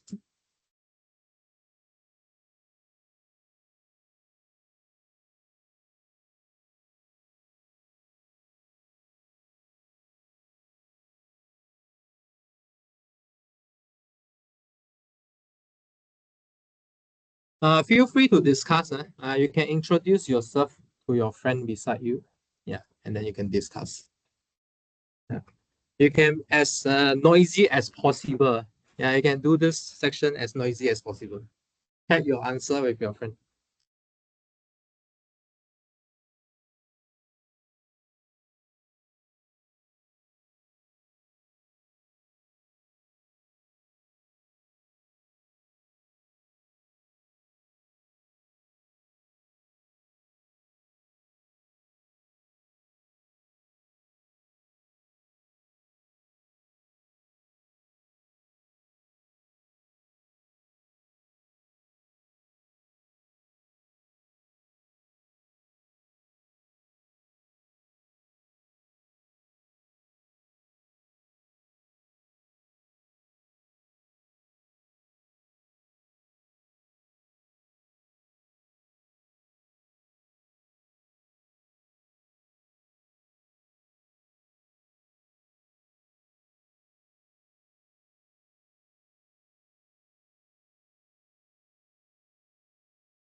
Is everyone okay with this shorthand notation?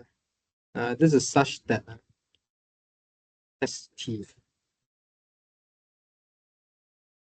I apologize if sometimes I use my abbreviation. Haven't told you yet. Please ask me. Because sometimes it becomes a very natural language for me to write out. So I forgot whether I told you before. So feel free to ask if I write something alien to you. Okay. Yeah. Okay.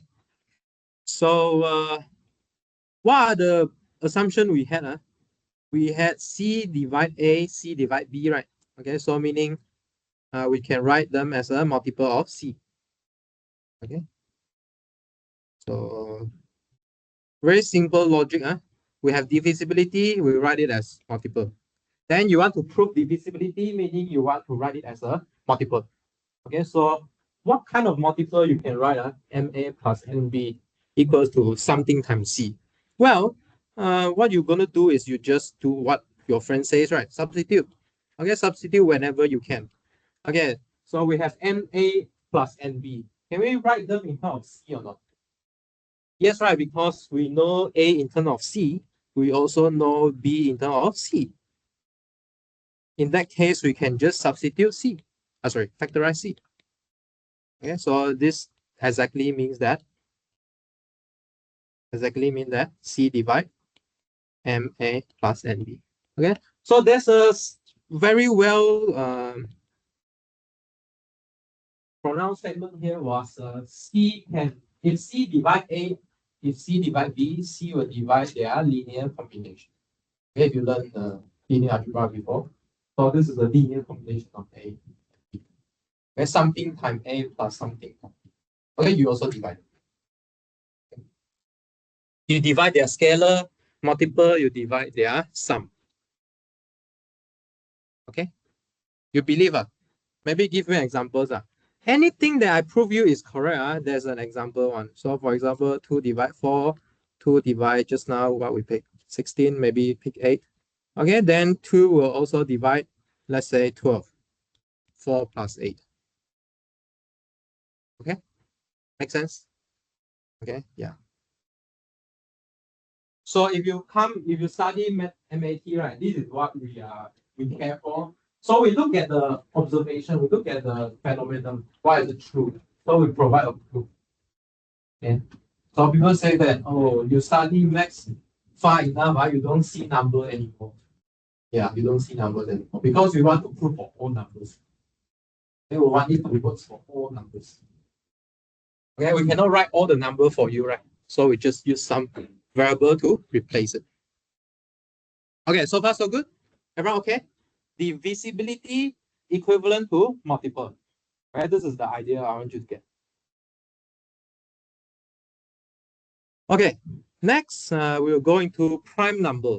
Okay, so just now we already briefly mentioned it. So prime number, what's the prime number here?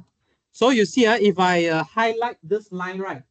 When I do this highlight, it means that the definition of this is defined by the thing that comes after or before, depends on how I phrase it.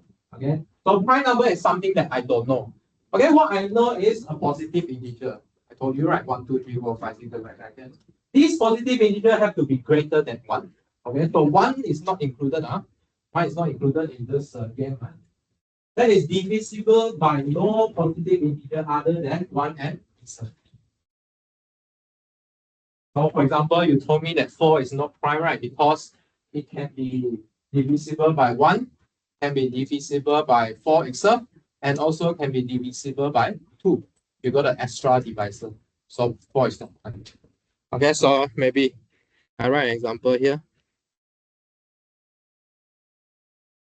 4 is not prime because it has an extra positive divisor 2. Okay? Other than 1 and 4 itself. Okay. Is it clear? Is this English clear? Okay. So when you write English, make sure you write a clear English so that it doesn't incur any ambiguity. So what are the others numbers? So a positive integer greater than 1 that's not prime is called a composite number. So everything before composite number define what is composite number. And if you are not prime, then you are composite. Does it make sense? For example, 4. Why is it composite? You know what composite means? Composition. Composed by something. So can you think of 4 as a composition? Some sort of composition. Can you think of 2 times 2? Yeah. For primes, it is always itself times 1. Okay, so there's a non-trivial composition here. So composite number.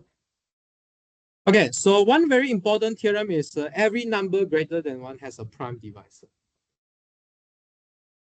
For example, for example, 100.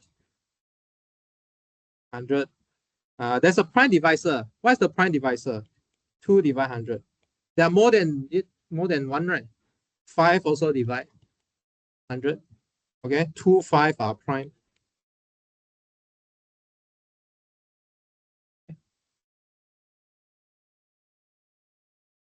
Sorry?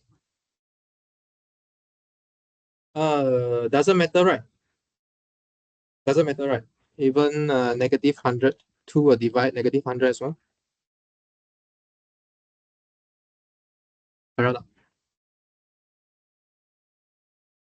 Oh yeah, sure. Oh yeah, sure. So the number here that we consider should be integer. Yeah. Integer number here.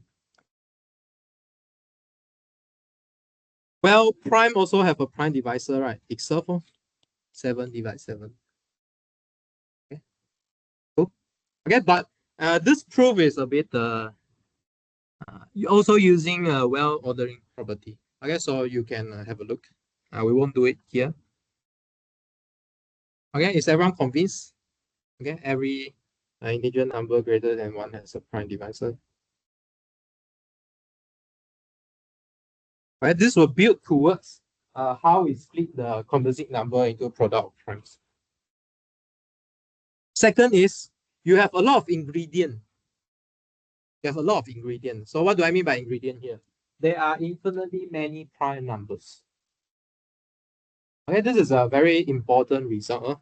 Otherwise, this prime number will stuck, okay, in some finite set. Should we prove this? Maybe we can prove this. Okay, this proof is kind of short. Okay, we will present a Euclid proof. Very classical proof, Euclid. Okay, again, we will use contradiction again. Suppose for the set of contradiction,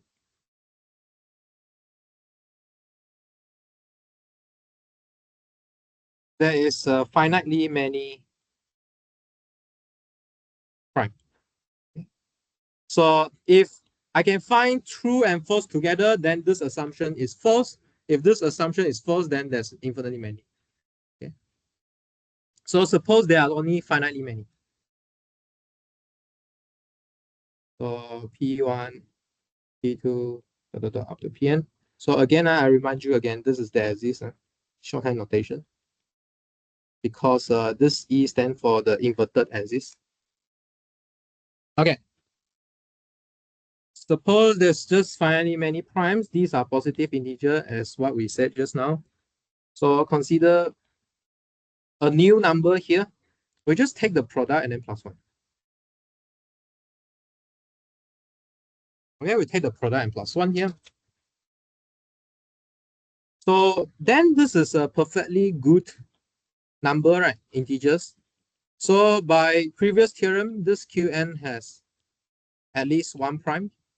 Okay, at least has at least 1 prime divisor. Okay, let's say Q. Small q.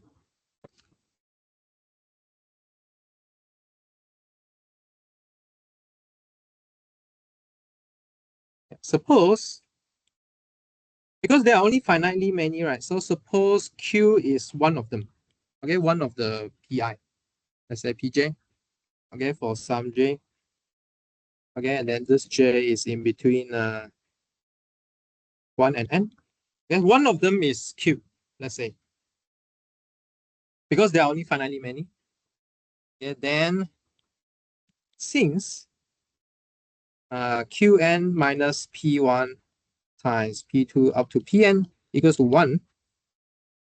Okay, what did we say just now? Because this Pj divide Qn, and it is one of these, one of the factor in this product. So it divides the linear combination, right? Just now we prove it. So in particular, it divides 1. So what's the number that divides 1? Sorry? What's the number that divides 1? 1. Just 1 itself. Okay? So because Q divide both term on the left-hand side, just now you just prove it, right? It will divide the linear combination of them. So by previous lemma, it follows that Q divide the linear combination, which is 1. Okay, which is 1. But this is impossible. Okay, but this is impossible. But this is impossible. Because only 1 divide 1 and 1 is not prime. Okay, contradiction. So this is a contradiction. Okay, can follow the flow? Okay, I'm not asking you to repeat this proof, but I want you to understand this flow. Okay, yeah. I think this proof won't be tested.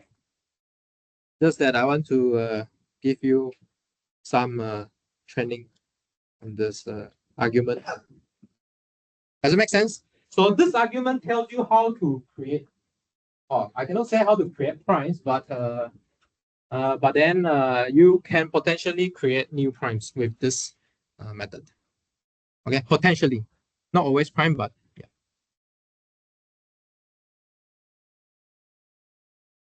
Okay, so Qn might be or might not be a prime.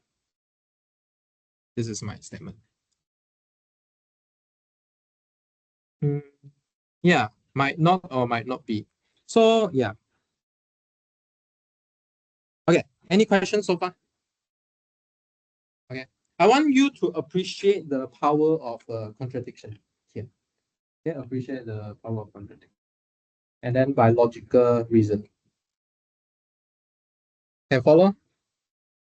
Okay, if you understand, you cannot reproduce, it's okay. You can go back and read this proof again. But at least you need to, when you go back and read, you know what is going on, at least. Okay? Any question? Any questions so far? Yeah, so there's a second proof I will put into the notes. Okay, what's the second proof here? So in fact, so my claim is, you can look at the proof, but in fact,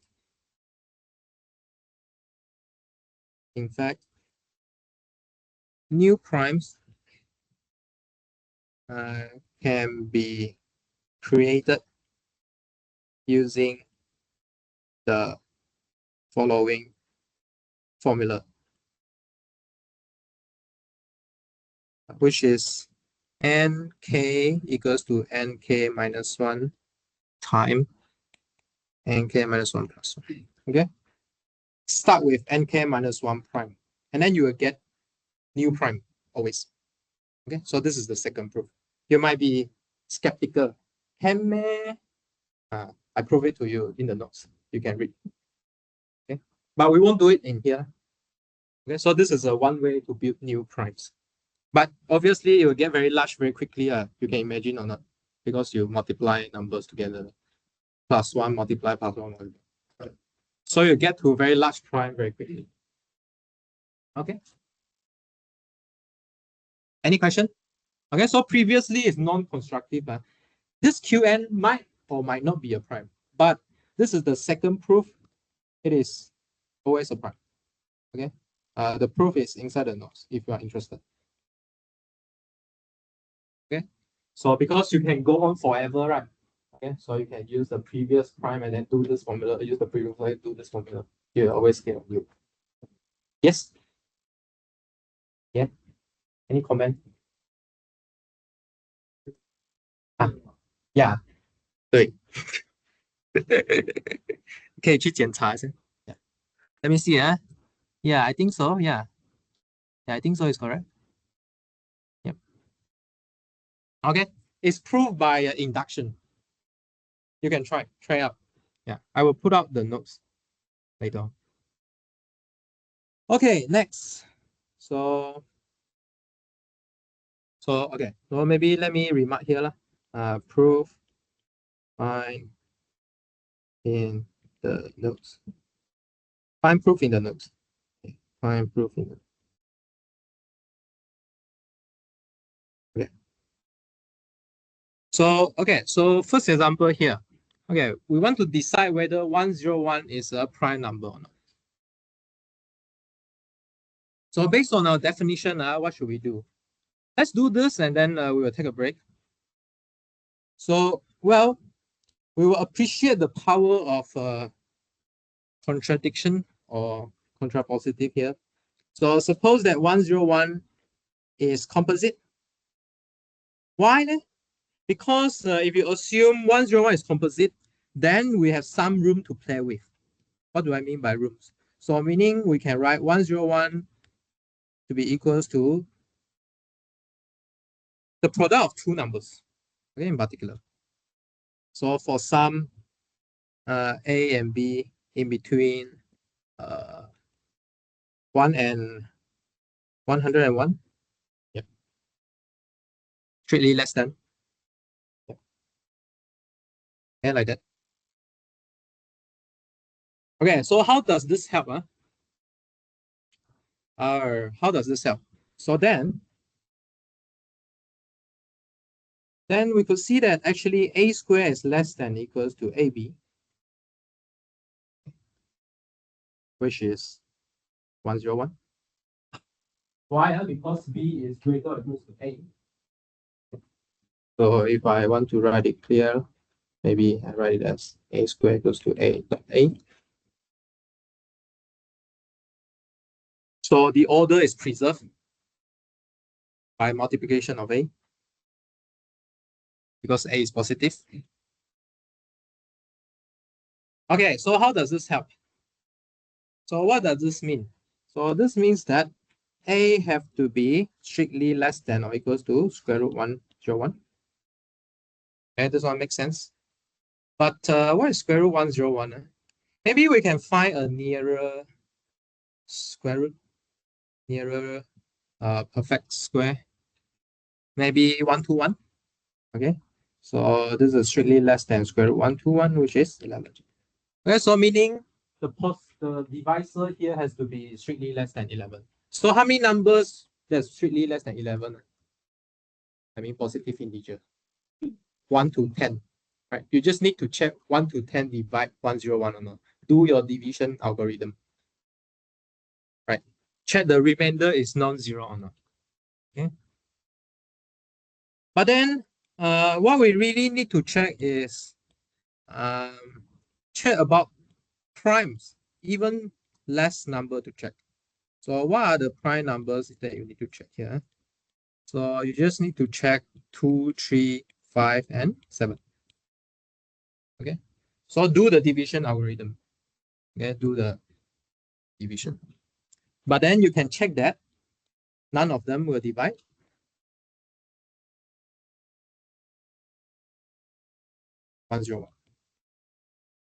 Okay. So consequently, none of their multiple will divide 101. Okay. So none of them divide 101. So consequently, none of them none of their multiples. When we talk about multiples in this class, it's always integer multiples. Okay, so 101 is actually prime. Okay, makes sense. So this argument also suggests another statement is if n is not prime or is composite, it has a prime divisor that's not larger than square root n. Using the same argument then.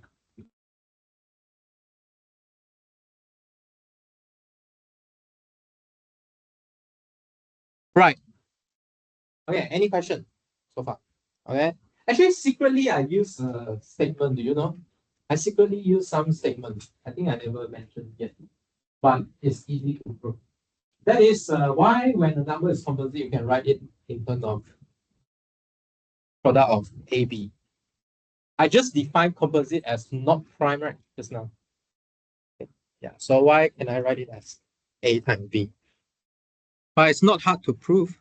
Maybe I can leave it as the exercise. I'll fill it in later. So maybe a side question here. Maybe it's obvious to you, but it's worth to prove. So side question is, why not prime? Why, let's say P not prime implies P equals to AB. Or AB greater. Why if P not prime implies P equals? Okay, I will fill it in later in the notes. You can try and think about it. Okay, any questions before we break? No? Okay, so let's break until 12:10. I'll continue with this. Feel free to go to toilet. If I haven't mentioned you, you can come back to me after you go to toilet. Yeah.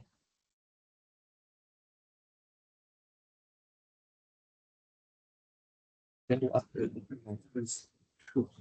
Sorry? This one is true. Yeah. Because it's square, yeah, you have to must because it interior. Yes. Yes. Yeah. This is another way to prove it. Yes. Yes. Okay. Oh, you haven't mentioned? Okay.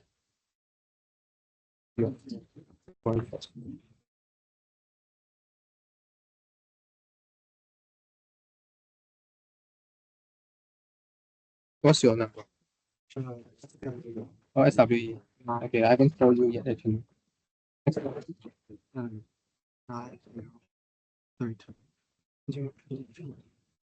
23. Which year are you? 2509. 003. 哦，OK OK。哦，是填到吗？对，等一下我会叫你名。还有问题还是要签到？要问题 ？You want to 签到？我也会叫你名。签到 ，OK。等下我会讲。先问问题先。What do you want? Attendance. Okay, I will call your name. Soon. Yep.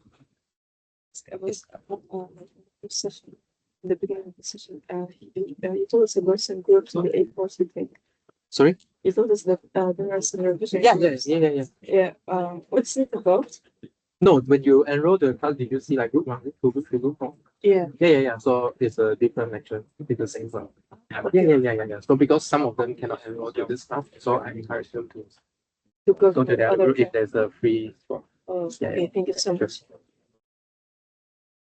这个地方的话，它是说，Q divided terms，因为它分开两，对，这个啥意思 ？Left hand side。 Left hand side。Yeah，所以是左边。Left hand side，哦 ，left hand side。Left hand side，yeah。哦，所以说 Q，因为它divide 是在那里，对，然后它就 divide 它的和。对，因为这一个，没有了，就一面。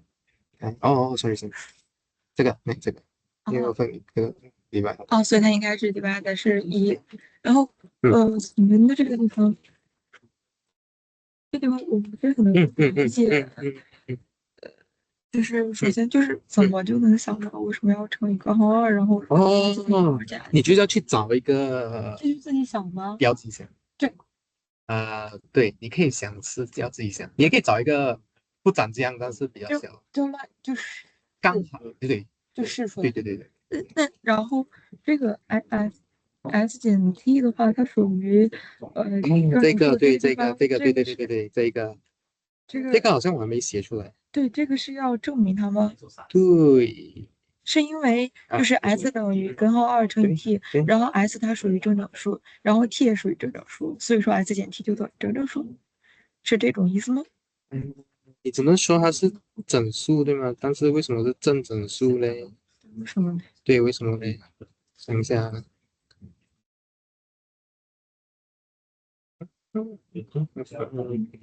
可能还要再写一点东西，我觉得。我知道了，OK，现在看到了，OK。其实呢，你就把这个 S 写出来就好了，因为它就是 T square root 嘛，然后再减掉 T 嘛，跟这个一样的东西，所以 T 是 square root 2减1，所以它就是正嘛，因为又是同一个理由，这个理由同一个理由，这个是正整数，跟这个理由是一样的，其实应该也还是 T 成这个东西嘛，那跟这个一样的理由，就是我不是能够明白这个地方证明的思路，就是我理解的是我们找到了 S 乘以根号2减 S，然后能够得到它是一个正整数，然后我们又把它变换到就是能够到那个 K 根号2的格式，然后能够证明它是属于 S 的那个范围，然后结果发现 S 小，S 是我们之前定义它是最小的，对，没有错。但我们前面没有提到呀。有啊，哪里？这里。哦，S 对，我们就是假定它是最小的，结果我们后面真的还有一个对更小的。对，所以这个东西在这个里面跟这个东西在这个里面是一样的理由，看到吗？看到吗？能注意到？你看这个地方我也不是很能理解。这个不理解啊，这个对，这个哦，这个其实我们先证它是一个整数，然后我们再证它是一个正整数。就在证明它是整数，然后证明它是个正的。谢谢。有点sign. Okay, did I call you? I think I will call you. Yeah. I call you. I took your name already. I know you. I took your name. Okay. Where's your another friend? Oh, what do you do? Okay. 还没有见到。OK，我是不是还没叫你？你是哪一个？刚才没叫。你是数学的。OK，好，我还没有叫到。OK，梁家月，卢泽新，OK，韦明涛，杨徐成，OK，曾一飞，陈玉清，哎，不是呀，陈玉清对，李林义，曹化元，王雅，李浩聪，刘毅书，潘子良，OK，甘金浩，霍明轩，李维汉，少刀阿耀，还是少刀，Joy Lee 李柔仪，何明浩，黄之气，黄之哎黄旗子，黄旗子，熊培成，张馨予，OK，周瑞明，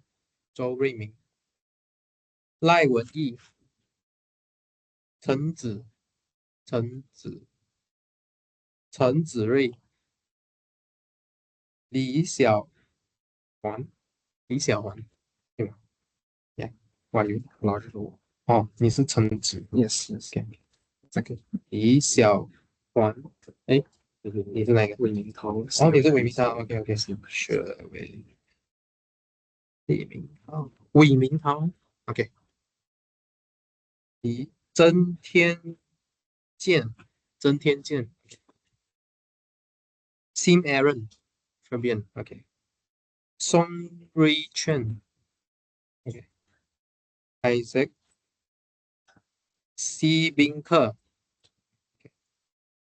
Gao Shuo, okay. Wang Shihan, okay. Wang Siyi, Wang Siyi, not here. 车明线，还在过年，看哪？我也想过年。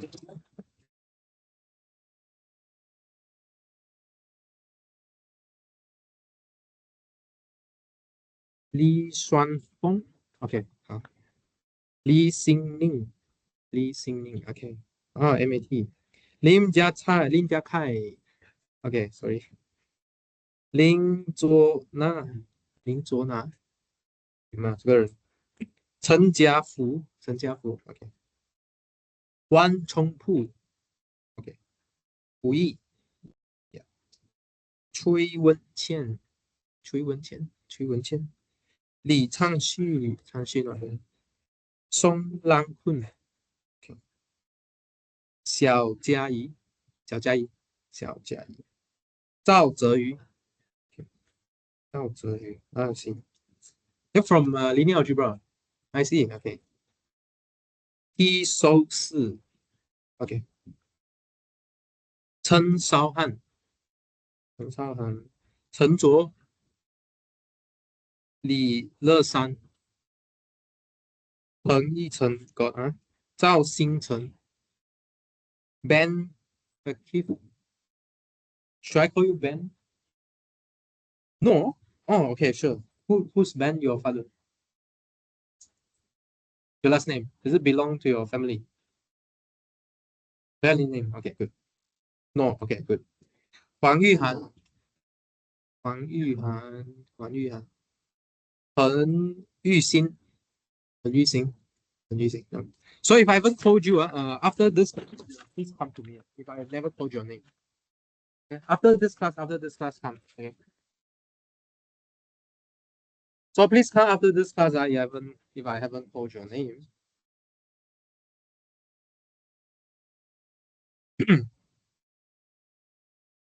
Okay. So one thing I want you to remember from this example just now was if you want to check it has a prime divisor, you don't need to check all the prime divisor up to n. You just need to check the prime divisor up to square root n. Okay, this will reduce a lot of work. Right. So imagine a prime number up to 101 and a prime number up to 11. Which one is easier? Up to 11, yes. Okay, can you come to me after the class? After this one. Okay, thank you. So you just need to check until 11. You don't need to check until 101. So that's a massive work. Okay, you just need to check until square root n. Okay, so this is a theorem. Okay, so let's go. How about I give you this exercise? Maybe I give you 3 minutes. Okay, decide whether these are primes or not. Okay, just check until square root n. No need to check until 337.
Anyone get whether A is prime or not?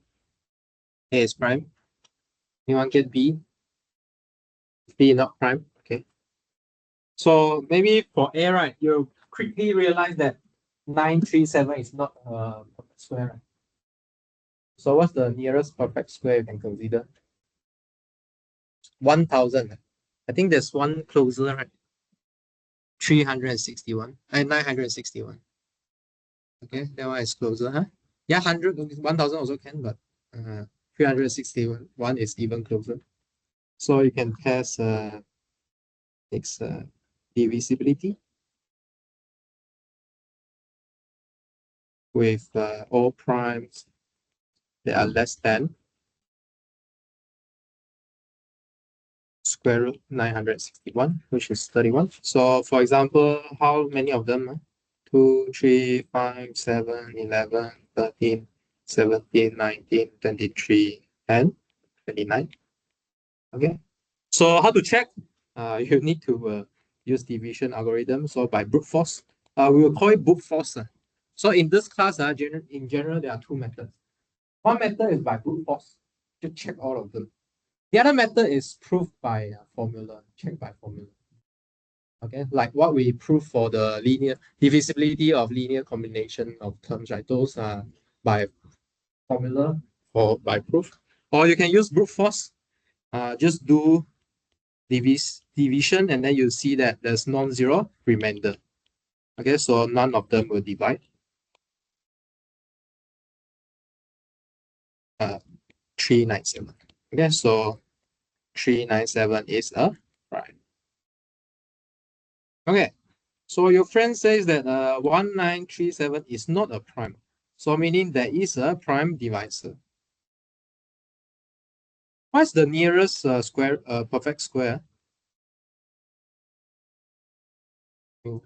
Greater than 119. Because if you choose something less, right, you might miss out some prime divisor. So you have to pick slightly more than it. So nearest here means 45. What's the 45 square? 2025. 20, 25. 20, 25. Like that. So 45. Okay. So it turns out that you also check by brute force, basically, but actually not too far away. So you notice that actually 1937 is equals to 19 times 139. Okay.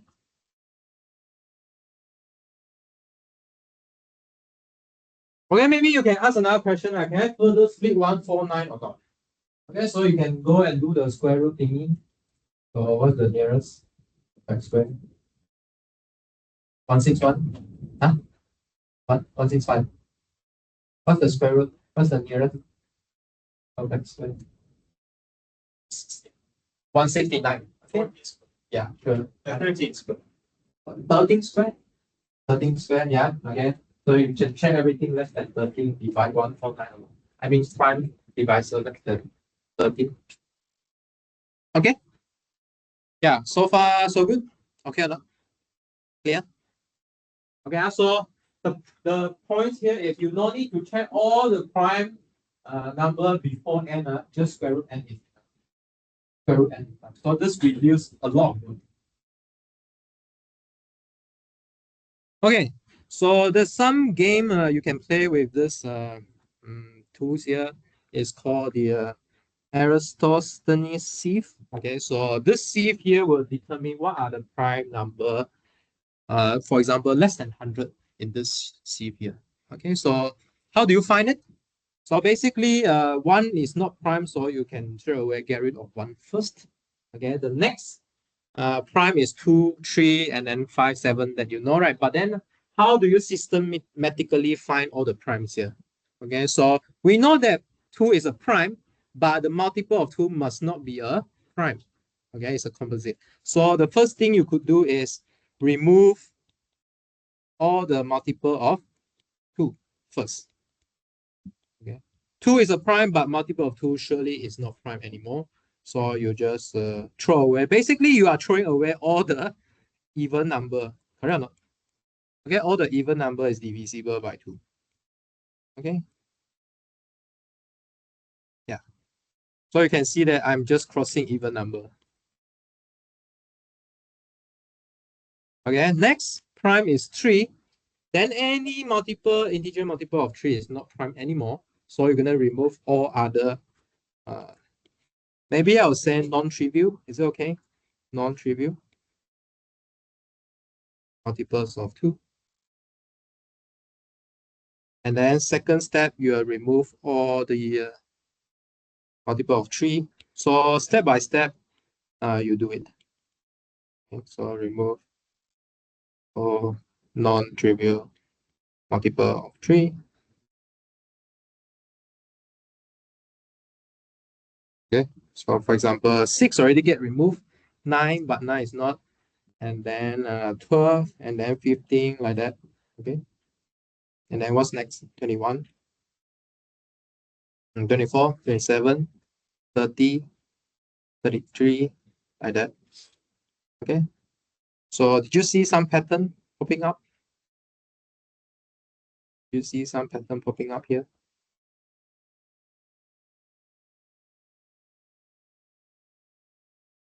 1, 2, 3, 4. 1, 2, 3, 4. Let me see. What's the next one? 54. Okay, 57. And then 63. Okay. 69.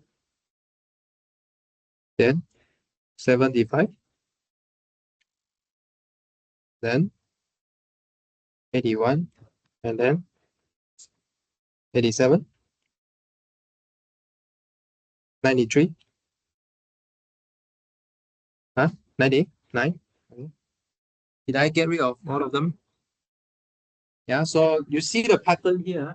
So there's a fixed gap in between. Okay, so then what you do next? So you find the next prime and then remove all the multiple again. Okay, so there are 5, there are 7, and so on. Okay, so let me pick up the prime for you.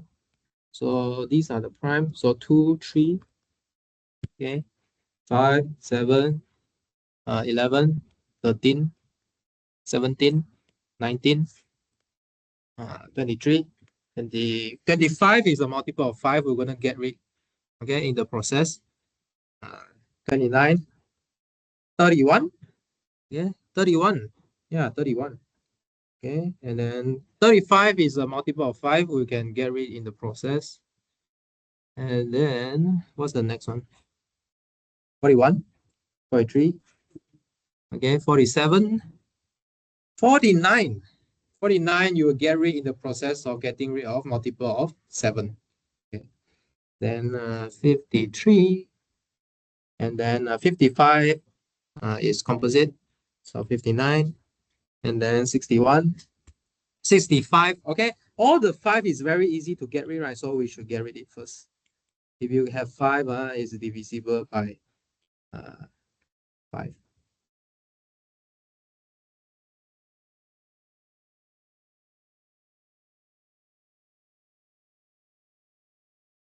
I mean, this is the one of the easiest row that the multiplication table that you memorize, right? I find it easy to memorize for the row of 5.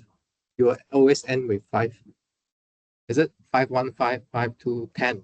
Okay, but 5, 3 is 15. Okay, so you either have 0 or 5, that row. Okay, what else? Did I miss out any prime here? 67, 67, 37. Okay, thank you. 71, 73, 77 is a multiple of 7, 79, and then 89, 83. Yeah, 83. Yeah. So these are the prime. So the rest you can see that is a multiple of other prime. Okay, makes sense. Okay, so this is a systematic way to find prime numbers. Okay, so you get rid of multiples of primes, non-trivial multiples. Okay, so you can spend your free time do these until 1000. Okay. Yeah, you can try to do this. Yeah, you can find a free time to do this. But I don't do it. You can try and do it. After you do it, you can send it to me. Yeah. Yeah. So that's a 1,000. Okay. Sure. So next, we introduce this function here we call pi x. For pi x, we input a positive real numbers, and then you will output a number of prime numbers that's not exceeding x. So it counts. Basically, this is a counting function. Okay. So in this course, there's a lot of counting function, counting different things. Okay, so you give me a number, I count something for you. So this is counting the number of primes that's not exceeding x. So let's give some examples. Maybe give easier examples. No need so hard first. So maybe let's look at the pi of 7. Okay, pi of 7.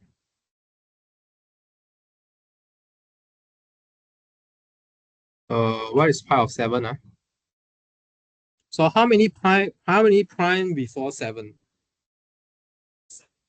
Yeah, so the question is 7 included? So this means that, do we know what it means by exceeding or not? The 7 exceeding 7? I guess no. Okay, so all the prime that's less than x7 should be like 2, 3, 5, 7, right? So supposedly this is 4. All right, let's check our answer. So if you want to check whether you understand this statement correctly or not, let's check another one. So I have an answer that pi 30 is 10, right? So let's see how this 10 come from. Okay, so what's the set are we calculating? Okay, so maybe I introduce a very convenient notation here. Just now I told you this is set, right? Set notation, the curly bracket.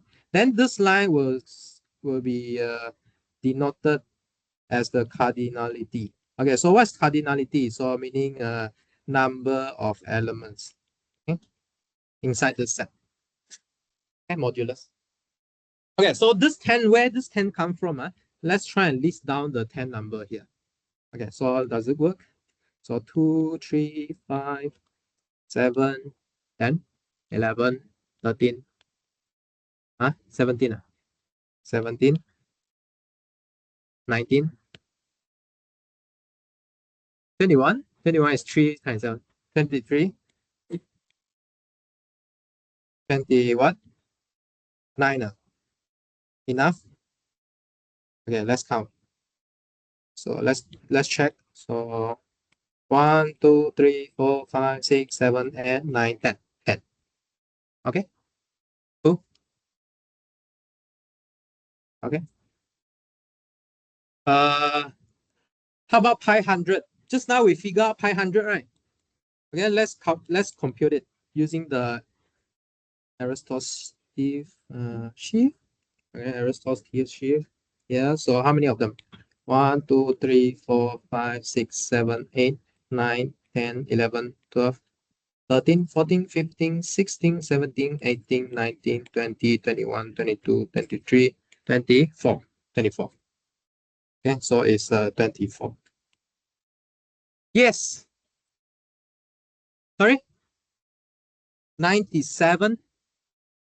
97. What's wrong with 97? You think that 97 is a prime? Or maybe, okay, we can check. It's no worries. So let's check whether 97 is a prime or not. So if you want to use our algorithm, what should you do? You should check the nearest perfect square that's greater than 97, right? Let's say 100. Yeah, square root 100 is 10. So you just need to check 2, 3, 5, 7. That's it. Okay. So 2 divides 97 or not? Obviously no, because it's not even. 3 then? 3 no. 3 no. 5 no. 7 then?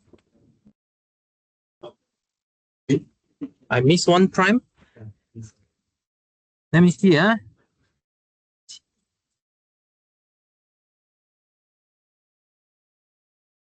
Oh, wait, let me think. I thought this is a multiple of 7. 7, 1, 7. Oh, yeah, right. Okay, so I missed one. Okay, thank you. Sure, very good. Okay, because I thought this is a multiple of 7. Apparently it's not because 7, 1, 7, 2, 14, 21, 28. It's not 27. Okay, good. So this should be 25. I hope I don't count wrong. Is it correct? Did I label extra prime or not? No. Okay. But I mean, like, for me, answer sometimes is not very important. More importantly is how you get the answer. Okay. Because in that way, even if you do wrong, I also can check easily.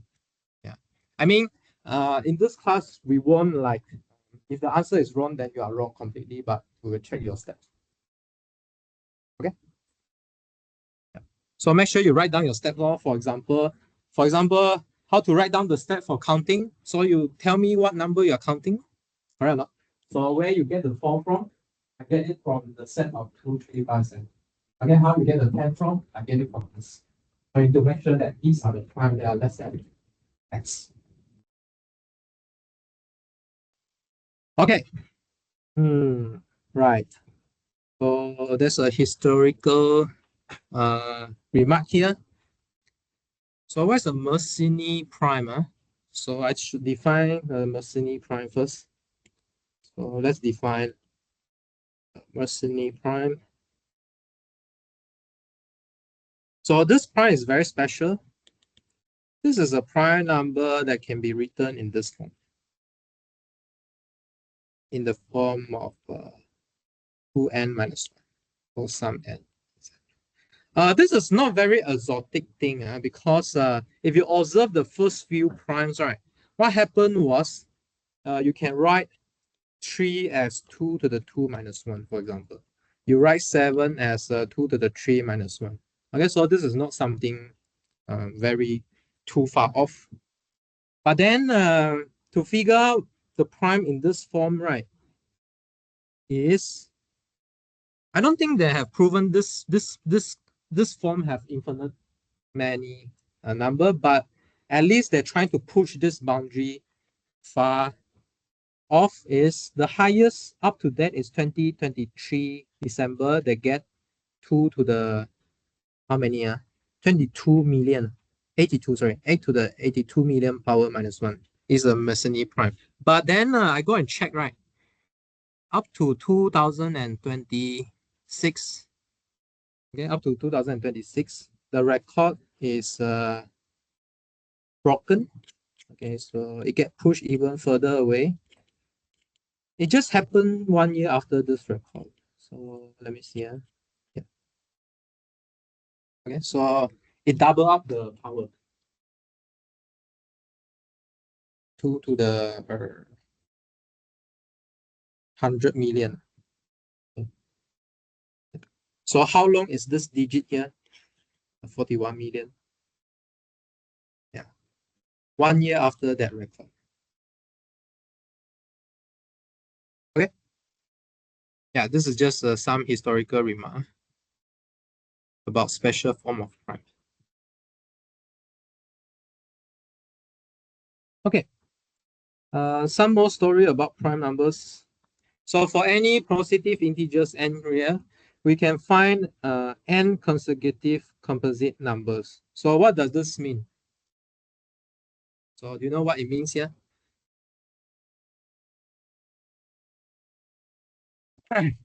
You know what it means? Okay, so let's break down the terms here. Consecutive composite number, what does it mean? Okay, composite numbers, you know.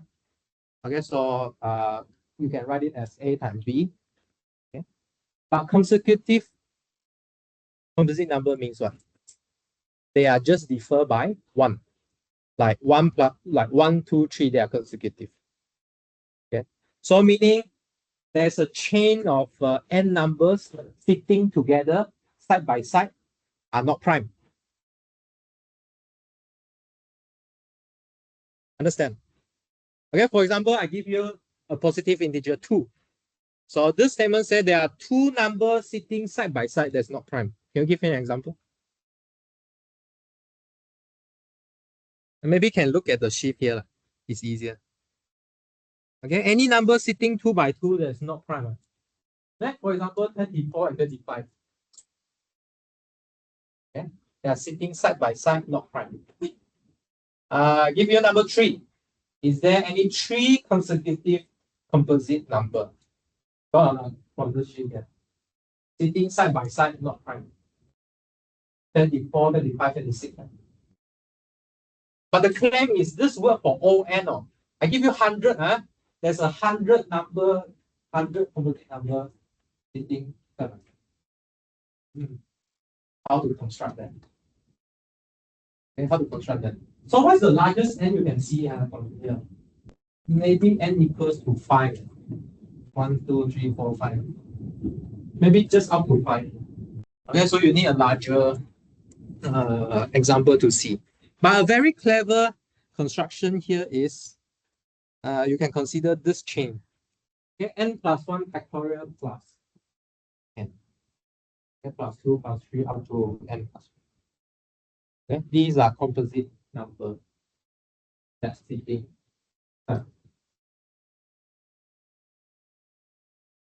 Very interesting proof. This one. Okay, very interesting construction.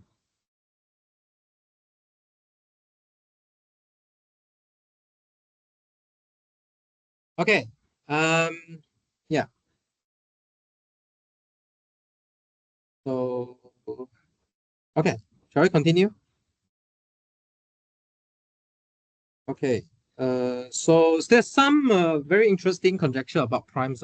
Okay, so first of it is the infinite primes, right? We have proven very long time ago by Euclid. The other very famous conjecture was conjecture meaning you guess that that statement is right, but it's not proven yet. You have a lot of evidence to support it. Okay, until you find a counterexample, then this is false. Okay, but then they have a lot of evidence.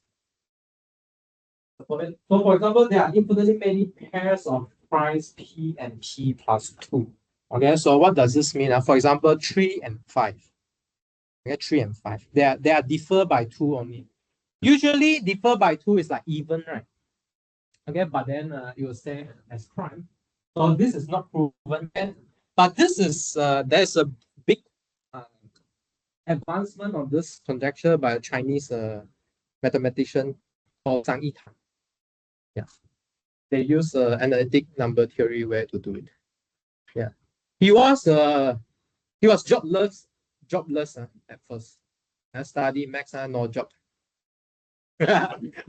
No job. Seriously, no job. I think he worked in a Pizza Hut or something like that. Fast food restaurant. Oh, so it's pie, yeah, dealing with pie. But then he go back for teaching position. But then he also don't have much advancement also. So he did this advancement is like in his late 40 or 50. Okay, only he become very famous. I think it's in UC Santa Barbara, I think. Not sure. But then now I think he go back to China already. There's some interview on him. You can find on YouTube. Thanks. Okay. Another thing is Goldbach conjecture. So Goldbach conjecture is saying that every even positive integer greater than 2 can be written as a sum of 2. I want to give an examples. So maybe 15. Can you write as a sum of 2 primes? Can you think about it? 7, 8 cannot write because 8 is not prime. 13 and 2, very good. Okay, 13 and 2. Okay, Goldbach conjecture here. So this Goldbach conjecture has very much to do with our school actually, Xiamen University.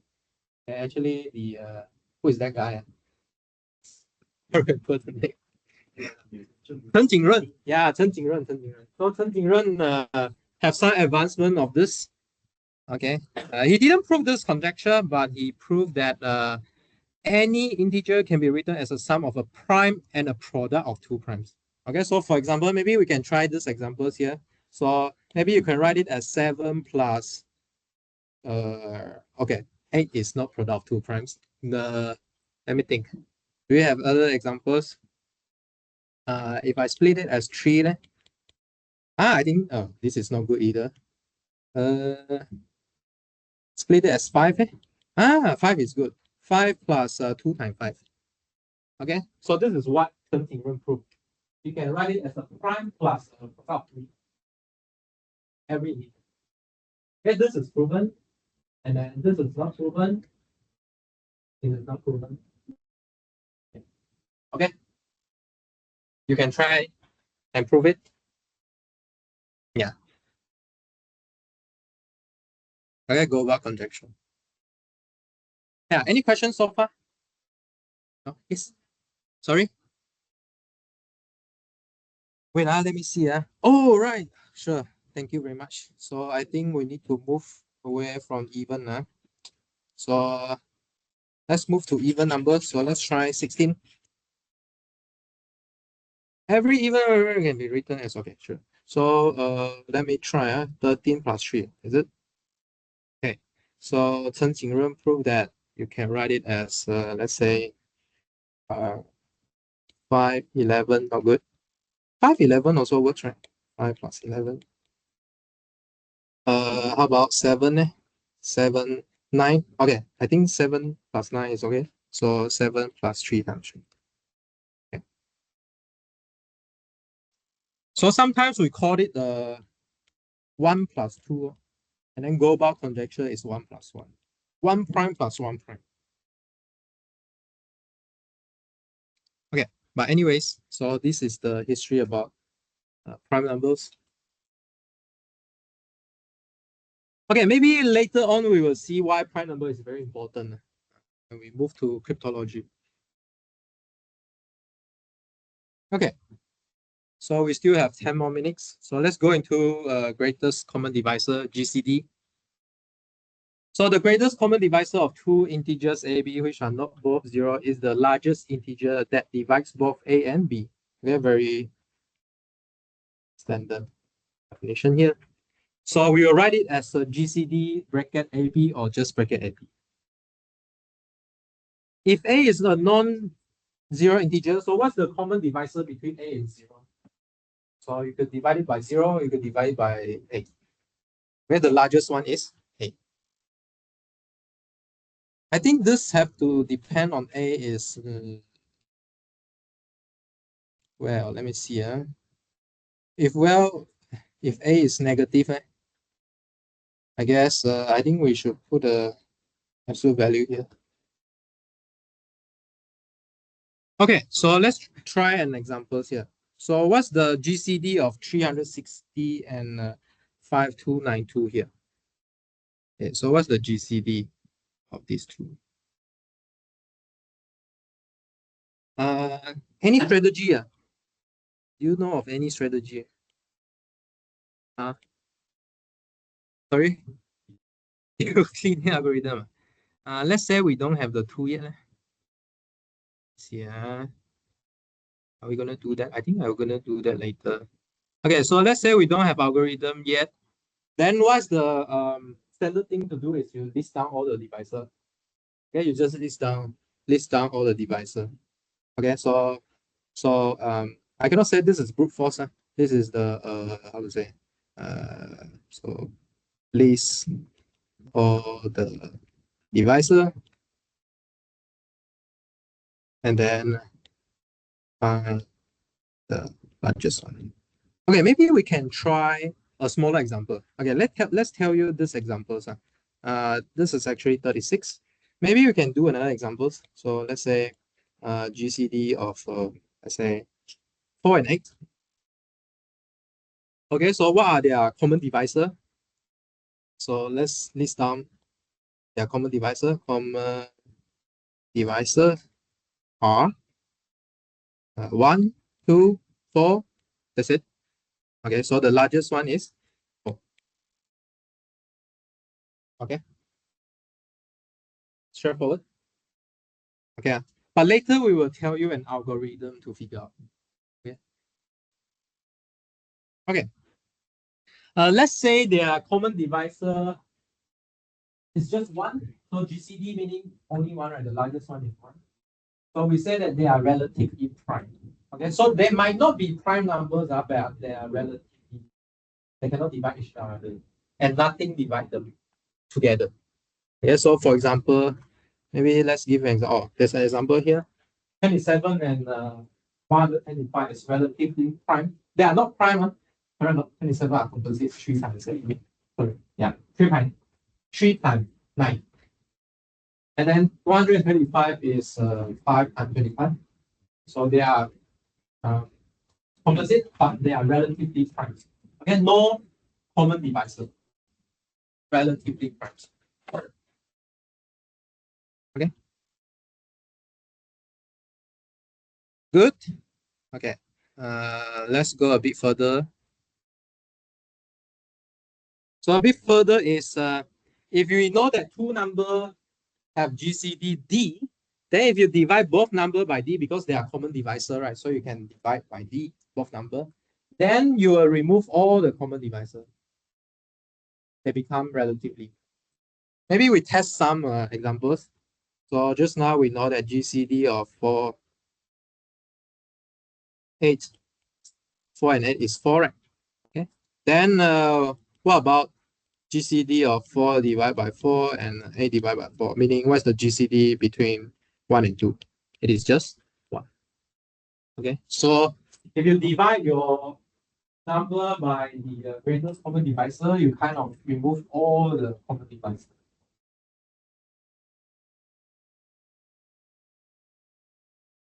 Make sense?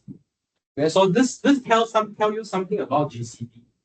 And GCD kind of contain all the common divisor. Your common divisor should be balanced.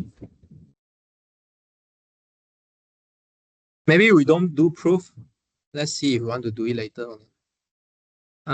And then there's some more property.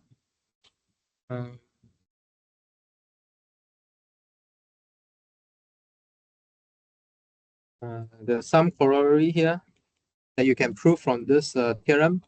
That is, if A over B equals to P over Q. Okay, I'm sorry. Wait. Okay, good. So if AB is in Z, that's not 0, then actually you can simplify the fraction. Okay. So in your high school, right, the teacher says, simplify your fraction, simplify your fraction. Why can you simplify a fraction? Okay, due to this GCD stuff. You can use the GCD to help you to simplify your fraction. Okay? Correct or not? Is that true? Your teacher asks you to simplify 2 divide, like, okay, let me show you. So for example, 4 over 2, right? So you like simplify it 2, 1. Okay, you divide by the common divisor. Okay, such that you get the simplified version. Such that GCD of 2, 1 is 1. Nothing can cancel anymore. Okay. Yeah. Okay, so this can be proven. Okay, so that's why the solution wants you to be in the simplified version. Okay, you can always do that. I will have proof inside the notes if you're interested. Otherwise, you can just take it as a information. Okay, next theorem is again we look at this linear combination. GCD of A plus CB, comma B is just a GCD A, comma B. Okay, so meaning you can remove multiple of B away. Okay, then you still keep your GCD the same. Okay, so for example, this is a very important example. So for example, GCD of 12 and 8. How do you figure out GCD of 12 and 8? Okay, so one thing you can do is you remove multiple of 8. Okay, or remove multiple of 4. Okay, until some very obvious GCD that you know. Okay, GCD of 0 and 4. What is it? Common divisor here, either 0 or 4. The greatest one is 4. So which is 4? Okay, so this is a tool that gets you to reduce the GCD of big number to small number. But I think there's a hack I'm using here. You see some hack here? You see some hack here? I instead of removing B, I remove A. You see the hack here? You see some hack here? Instead of removing multiple of B, I remove multiple of A on the other side. What's this hack here? So this hack here is you need to observe that Did I write it here? So actually, so another fact is GCD of AB is actually equal to GCD of BA. Okay. Is this obvious or not? GCD of AB equals to GCD of BA. Is this obvious? So maybe I said GCD of 04, is it equal to GCD of 40? Obvious, because there's no ordering, right? When you discuss about common divisor, I didn't say who comes first, that doesn't matter. In the end, I need to still check both. Make sense? Okay, so there's no order problem here. Yeah, 1250. Yeah, so from this theorem is we can do this Euclidean algorithm. Actually, Euclidean algorithm is what we did just now, removing the multiple. Okay. I think time's up, but we will come back to this again in the next lecture. Okay, so next lecture we will start with Euclidean algorithm to find. Okay. So if no question, we'll see you on Wednesday. If you haven't have your name picked yet, please come to me. It's I told you. Is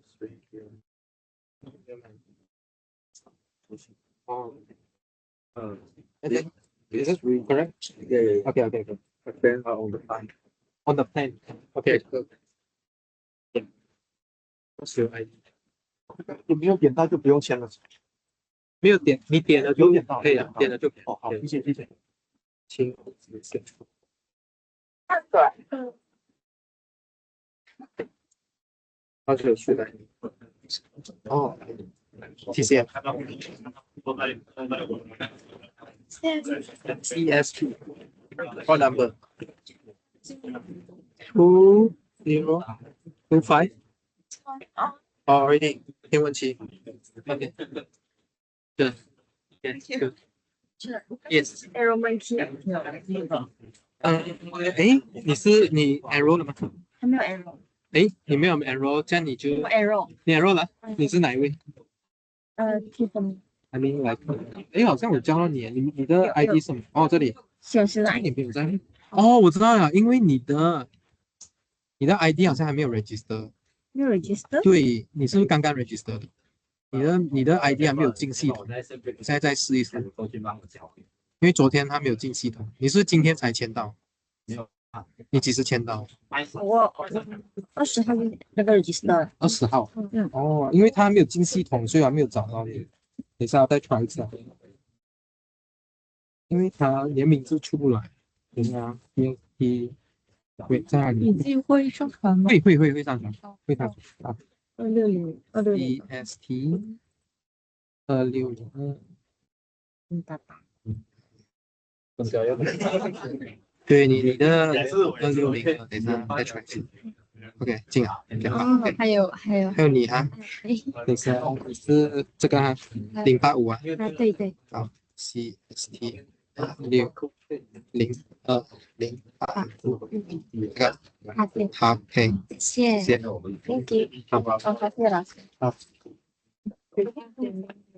OK， 你是哪一个？你的 ID 是？我不懂，就会怎么搞这个 EGE， 你的 EGE，OK EGE，and then 孙瑞全622。individual。这个finance 是讲，我们有刚聊找到我有点师傅就我们要做 steps， 对，就是跟assignment一样的，assignment题目大概一个，就都会挺快。所以这个insurance 就是你 annotate 了，你会发在会发，有2个没有找到。What's your name? What's your ID? Oh, yearly? Yes, me. Yearly, yes. Okay, how should I address you? Yasmin, okay. Jasmine, okay. You? Jasine. Should I pronounce this as J? Yasin or Jasin? Yasin. Okay, Yasin. You are Jasmine. Yeah. Yes. GS. GSE. Yes. Are you okay? Thank you.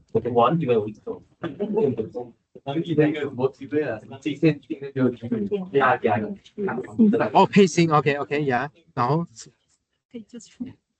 就你不是，等一下啊，不是你不是已经在 Group One 了吗？你是在 Group One 了吗？